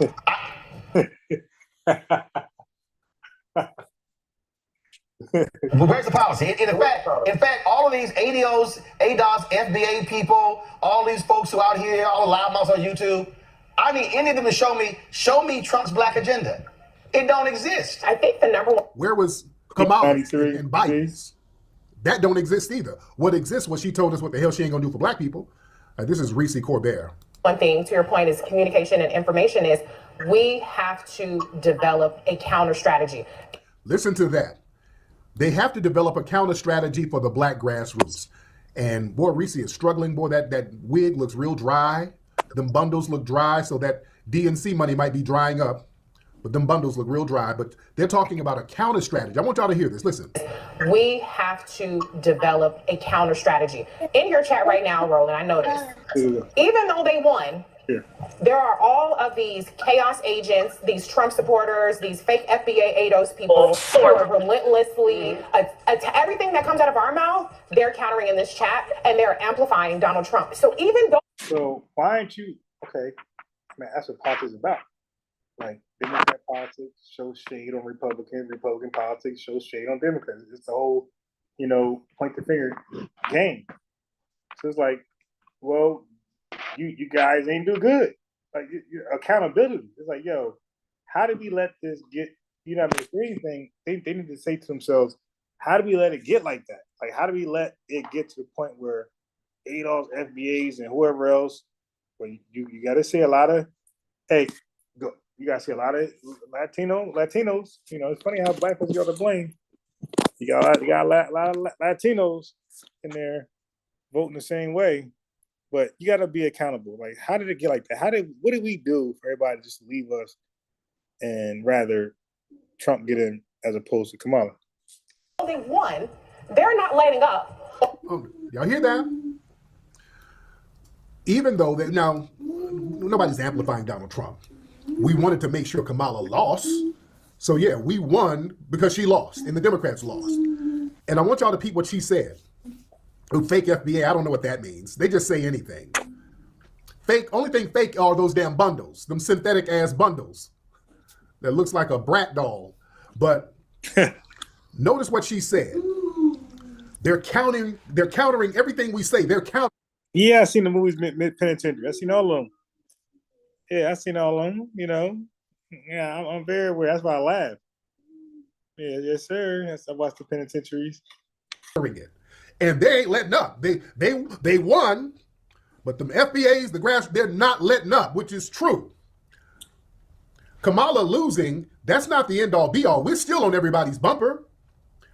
Everybody's still getting this damn work. We ain't letting up on nobody. Everybody's still getting this work. It's up. Go upstairs and get it. It is up. Go. So yeah, we're still on reparations. We're still on tangibles. We've not taken our foot off that gas at all. We have not taken our foot off that gas whatsoever. You damn right about that. So they're like, okay, we got to counter this stuff because the Democrat shills, now that the Democrats lost, they're not getting paid no more. So most of them just kind of fell off. Most of the Democrat shills, now that the money is dried up because they were getting paid to do what they do, we're not getting paid by anybody. Nobody's in our pocket. We're not co-opted. We're speaking for the heart. We're speaking for the love of our damn lineage. So it's up. Yeah, y'all money dried up. This is out of love and respect over here on this side. We ain't getting paid by nobody. Yes. So yeah, the foot is still on the gas over here. Let me play the rest of this. And please, somebody get this woman some Pink Oil moisturizer for that damn that dry lace front. That thing is so dry. That shit does look horrible. It does look horrible. She looks like a cast member for The Lion King on ice. Just look like it's just dry. Her wig looked dry and cold. That shit does look ugly. Her wig got frostbite. Come on, Reese. Even though they won, there are all of these chaos agents, these Trump supporters, these fake FBA ADOS people who are relentlessly, everything that comes out of our mouth, they're countering in this chat, and they're amplifying Donald Trump. So even though they won, they're not letting up on their communication strategy. And so Democrats have to attack all of the conversations we have with the same level of discipline. And they have to attack. Listen to what she's saying. They're dog whistling to all the other Democratic shields. They got to start attacking us more. That's the strategy. I'm telling y'all. That's probably why Fat Joe came out talking about basically the Black Grassroots and Foundation of Black. That's the strategy. I'm telling y'all. Yeah, that's a good point. That's a good point. That could be why Fat Joe did that. That's a good point. That's probably why Fat Joe came out talking about basically the Black Grassroots and Foundation of Black Americans, because he's clicked in with the damn DNC. So did they give him some talking points? Hold on. Attack all of the conversations we have with the same level of discipline and relentlessness that Republicans are showing. You know what's really interesting, Reese? I was also reading the comments. I see a lot of FBA and ADOS. You know what? By any account, I am FBA and ADOS. My family has been in this country for centuries. We have survived for centuries. And what's always interesting is whether it's Tariq or Yvette and they're doing their discussion. And they always bring me up. I don't have nothing to do with none of this stuff. They always bring me. I'm always dragged into these conversations. So they're talking about tangibles or lineage. How are we going to make decisions? And even with thinking about the concept of reparations, that still goes back to the economy, right? Because we're now talking about personal economy. We're talking about things that are owed to those of us who are descendants of people who have built this country. But even still, what's also kind of weird for me, though, is even seeing the bots or the people with misinformation saying, oh, we should just burn the whole thing down. When has that ever, if you are ADOS or FBI... Okay, they're talking about us letting the Democrat Party crash and burn. I don't know about that. I don't know how I feel about that. This is what they're talking about. We, as foundational Black America, we made the Democrat Party crash and burn. This is what they're talking about. People with misinformation saying, oh, we should just burn the whole thing down. When has that ever, if you are ADOS or FBA, when has it ever been a Black American ideology of just burn all this down? My family built this. And you tell me to burn down everything my family built? No, I'm going to take it over because it's mine anyway. I really can't now wait. Yeah, I get what you're saying. Tariq, radical with that. But it's like, then y'all got to have a better strategy like that. That's better than, okay, so he says, okay, watch this.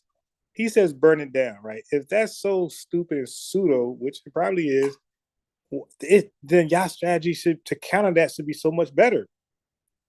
That's what I'm trying to say. Like, if your argument is weak, I should win easily. If I'm the winner and I got the truth, I say this with debating. You know, I'm a top debater. Nobody can really fuck with me. My thing is this: if I got the truth and I think you're lying, why is the debate close? It should be a one-sided debate, like most of my debates are. It'd be one-sided because I argue like I got the truth and you're a liar. So it's like, yo, it can't be close. But I see a lot of debates close. Like, why are they close if one got the truth?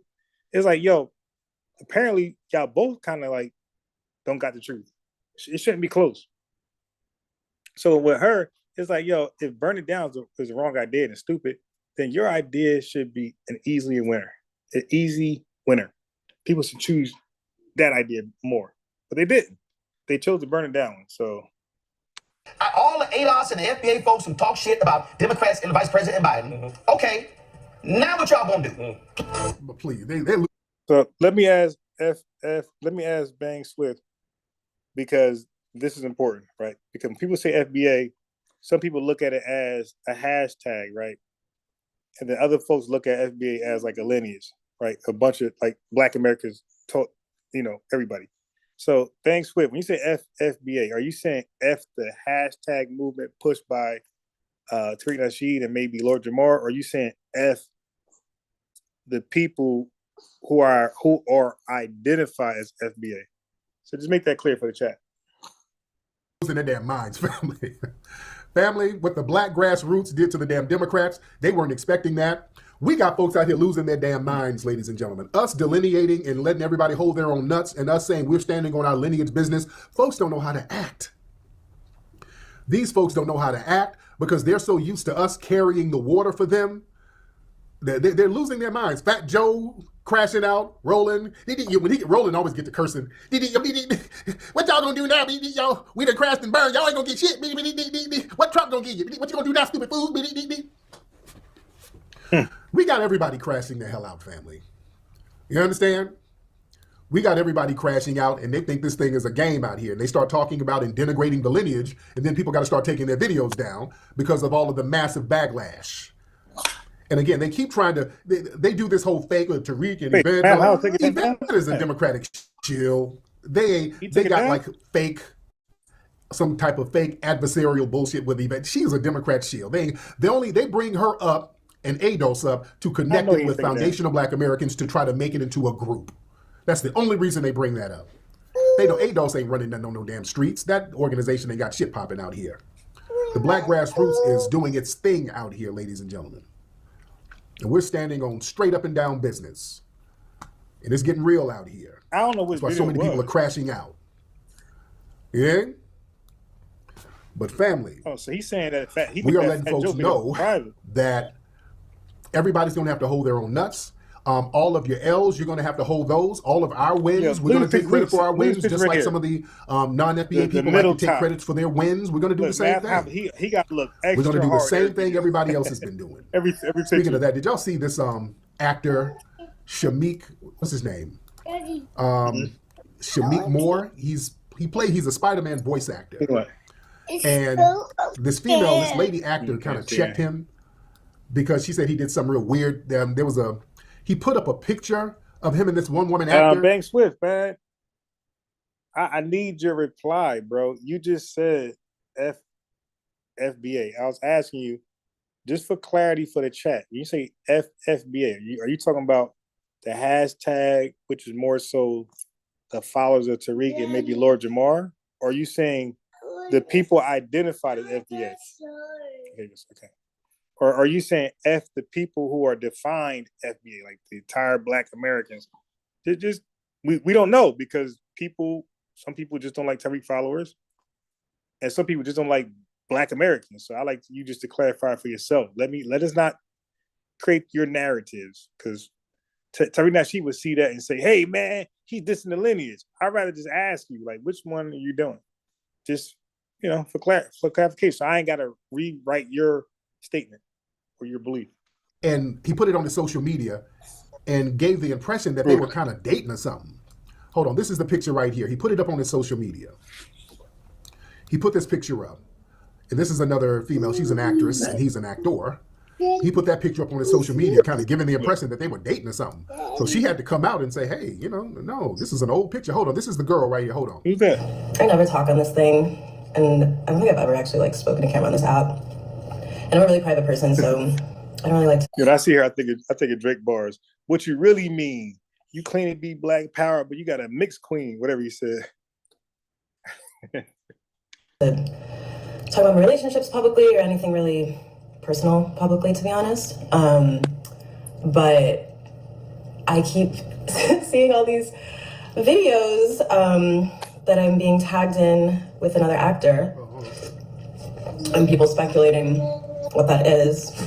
It's really annoying me because I'm literally engaged, and that's important to me. And I'm in Hollywood, I get it, people do PR stunts, whatever, people like to get attention. But when he first posted that video, a friend sent it to me and was like, did you know that he put this up? And I was like, no, because that was taken a year ago at a party when somebody asked us to take photos together, and I guess somebody was filming it. And not sure why you would post that now. And so I texted him, we're not close, like I know him just from around. And I texted him, hey, can you take this down? I don't know why you would post that. Also, I'm literally getting married, and I don't like this insinuation that there's something going on between us, if that was your intention. And it's still up. Which is fucking weird. You're a fucking weirdo. I'm sorry, you're a fucking weirdo. Damn. And I'm fucking annoyed. So No, you're the weirdo to take the picture that can be later displayed like that. That's just your fault. You can how dare somebody say, like, you were complacent, you agreed, you were a willing participant in the picture. How, like, if I take a picture of somebody, how can I say, yo, take that down? Especially like she just said, she didn't know the guy like that. It's like, yo, really? Like, the audacity for me to tell somebody to take down something that I did with them that I agree with. It's like, yo, what are you doing? I just wanted to say something because... Yeah, stop it. Yeah, these mixed chicks be mixed up in the brain, bro. I don't like that. I don't like that. And my publicist is probably gonna get mad at me because I probably just shouldn't even be talking about this and just let it go. But that's something that's important to me, and I don't like my marriage being disrespected. I don't like feeling disrespected myself when I ask somebody to take something down that you're using my image to get attention with and not doing it. So yeah. So she said, oh boy, it's weird. Get your entitlement mixed queen fuck out of here. I can't stand them, yo. And this is him. He did an apology video. He did an apology. Hold on. This is an apology because he started deactivating some of his social media. Yeah, these mixed queens be annoying as hell, man. With Shamik, hold on. This is him. He's apologizing. Hold on. For doing something weird. Hold on. This is all a misunderstanding. Unfortunately, it's public. It's really the fan fiction, man. It's the commentary. It's that's what's fucking weird, But I mean no harm. I have no ill intent. It's about art for me. The video had the aesthetic of the song. That's it. Wasn't insinuating no relationship. You know, I apologize for the misunderstanding. I do. This is all a misunderstanding, All right. unfortunately. So he said public. okay, so it was weird and sound like old girl has a zaddy. It sound like she got a white man, so she really got offended. Oh, you can't offend zaddy. I'm getting bedwench vibes from old girl, and bedwench or not, no dude should be out here making it seem like they're in some kind of relationship. And he's Jamaican, by the way. By the way, for the record, Jameek Moore, he's Jamaican. This dude's family is from Jamaica. He's a voice actor for the Spider-Man joint. All right, so he's Jamaican. So my thing is, don't include FBAs in none of this. Where is she from, by the way? Where's the girl from? Because I'm getting bedwench vibes the way she was talking. It's like, oh, Lord, we can't offend Zaddy now. Oh, Zaddy's mad. Queen. You about to mess up my Zaddy bag. That she claims Mexican? What? Yeah, so none of this stuff ain't got nothing to do with us. I'm going to say they both tethers. None of it got nothing to do with us. That's what I'm saying. Yeah, because I heard a little accent with her too. None of that got nothing to do with us. You see? Neither one of them, somebody said she's Haitian. Okay, yeah. Look like Haitian mixed with Asian or something. All right, but yeah, it ain't got nothing to do with us. Her dad is Haitian, okay. Look like her mom might be Asian or something. Yeah, so these folks get into all these shenanigans. Yeah, just don't put us in the mix. I'm getting married. Don't let that reflect on us at all. We got our own issues that we got to deal with. We got super simps out here. Did y'all see Travis Hunter, his girl, the clip where she talks about, oh my goodness, where she Yeah, now as far as that, I think people are just too much involved in Travis Hunter relationship. Really, like, listen, man. The reality is, whether you agree with what he's doing or not, there's a plethora of men of all different races, ethnicities doing the same thing. Like, yo, do y'all understand? Like, that's just the way it is, man. Like, not everybody. Some men are beta, nothing wrong with that. Some men are alpha, nothing wrong with that. Some women are beta, nothing wrong with that. Some women are alpha, nothing wrong with that. You just got to know that opposites attract. If you're a beta male, you should most likely get with a alpha female. If you're a beta female, you should most likely get with an alpha male. The same type usually doesn't work out. So Travis Hunter come off as a beta. His woman comes off as an alpha. It just might work. So I think we're just too much invested in that. And like, we're like assuming he's an alpha because he's a great athlete. He's not. He's a beta. So that combination actually works. Like, I could see that working. I don't see her leaving this and that. I see her being there as long as Kobe Bryant's wife. Travis would drop her off at parties and wait for her. Oh my God. Hold on, let me play that clip. I know y'all probably already seen it because it's I'm to drop her. People keep getting simps, man. Some dudes are destined for simping. That's a super simp, man. That's a dude, he don't want to be saved. He don't need to be saved. That's not super simp. He's not alpha. It's okay. Text me, shout out to him. But family, yeah, my dude, certain dudes, you can give them the game. It's going to go one ear and out the other. This dude, some dudes want to be simps, man. Some dudes are satisfied with simping, unfortunately, man. Having a mouthpiece, having some game. That's not everybody, though. Everybody ain't the same, man. Stop. Let that go. Some men are alpha, like type guy, aggressive and dominant. And some men are not. It's okay if you're not. It's okay if you are. You're not better or less. So, like, we're trying to enforce, because we are a certain way, we're trying to make that law. Like, every man got to be like that. No, that's not the reality, man. Some men are passive in that sense, where they don't mind if the woman is aggressive and loud, and it works. I got some friends that's married like that. They married, and like, they're not the argument belligerent type. She'll yell at them and cuss them out, and they'll just be like, all right, go. Like, go ahead, just calm down and go somewhere. As opposed to me, who and Chief X will be arguing louder than them. You dig? So opposites attract. So, stop. We gotta stop trying to make everybody be the same. Some men don't mind an aggressive, forward, assertive woman, and it works well. Marriages last long, have kids, and they grow old and gray. Some men can't deal with that, right? So don't deal with it.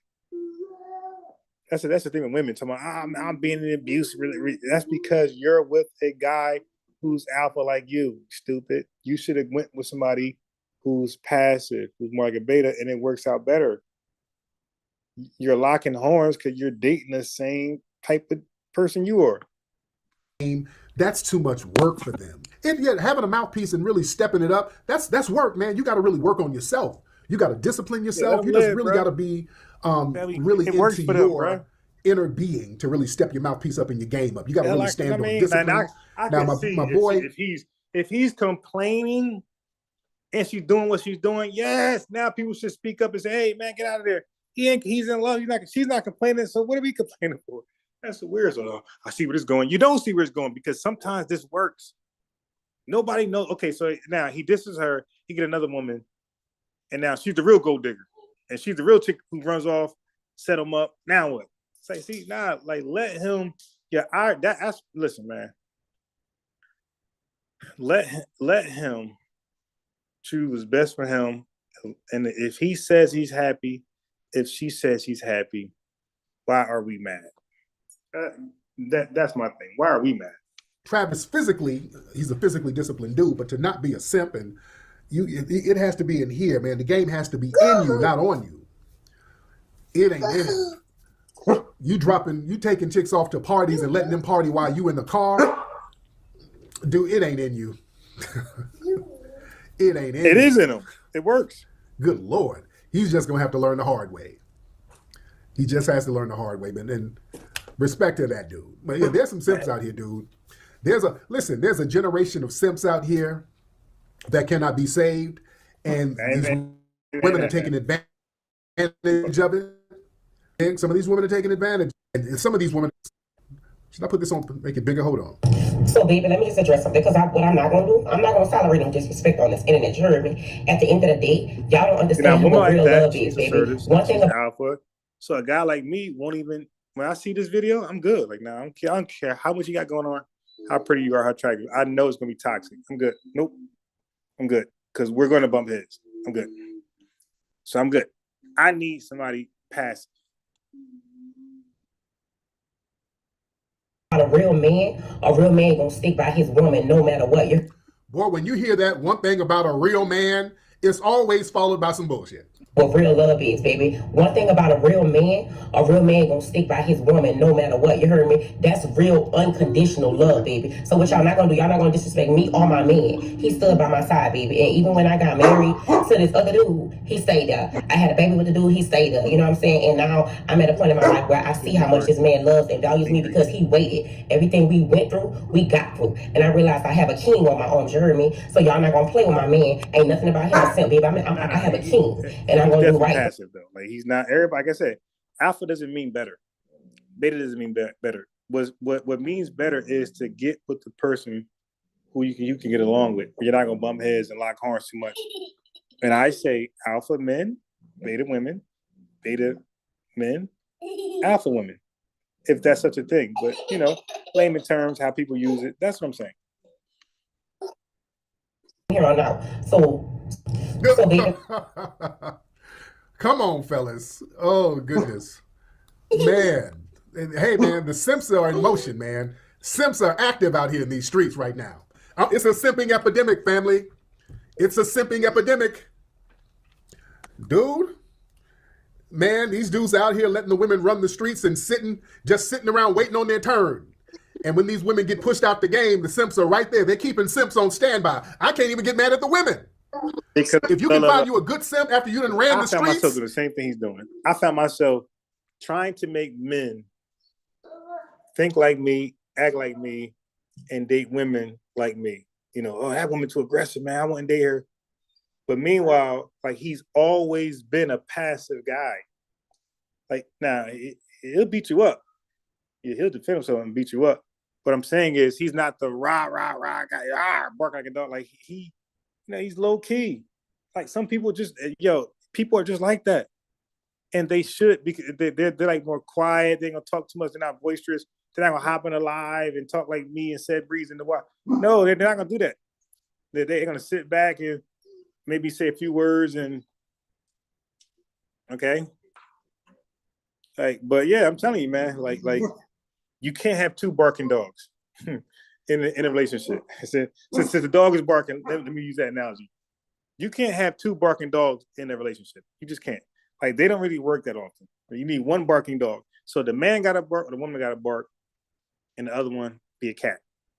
Meow. That's it. That's really what it is. If that woman is barking, if I got a daughter and she's barking, I'm gonna coach her to get a guy that doesn't bark. Yeah, you want to be, you want to have a long lasting relationship. You want to have a long lasting relationship with a guy. Get a guy who doesn't bark. Don't go after the jock who barks. The Tariq Hills type guys. No, go after. No Ocho Cinco. No, go after the Odells. Go after the Travis Hunters, the Deion Sanders type. Go after them. Don't find yourself trying to date Terrell Owens. You dig? These type of guys. Steve Smith. Nah. Tom Brady type dudes. Nah. Don't do that. And then you retire your jersey and there's somebody sitting right there waiting on you. I can't even get mad at you, sis. Shout out to you. Right. If you got so he's trying to paint this brush like the Mackin brush, the pimp brush, whatever brush you want to say you got it. He's stroking that brush amongst all men. That's just not reality, bro. Everybody's not naturally aggressive. Everybody's not naturally passive. Some simps out here. Like, I know I cannot talk. I know I can never seriously date a mouthy woman. And it's not that mouthy is bad. Mouthy is good. Express yourself. What's bad is that we both can't be mouthy. You dig? It's not going to work. And that's how those relationships turn toxic. One of the members end up swinging. And it becomes a toxic. So before you get yourself into that situation, you need to holler at the opposite of you. That'll let you run the streets. And they're still there with the cape on.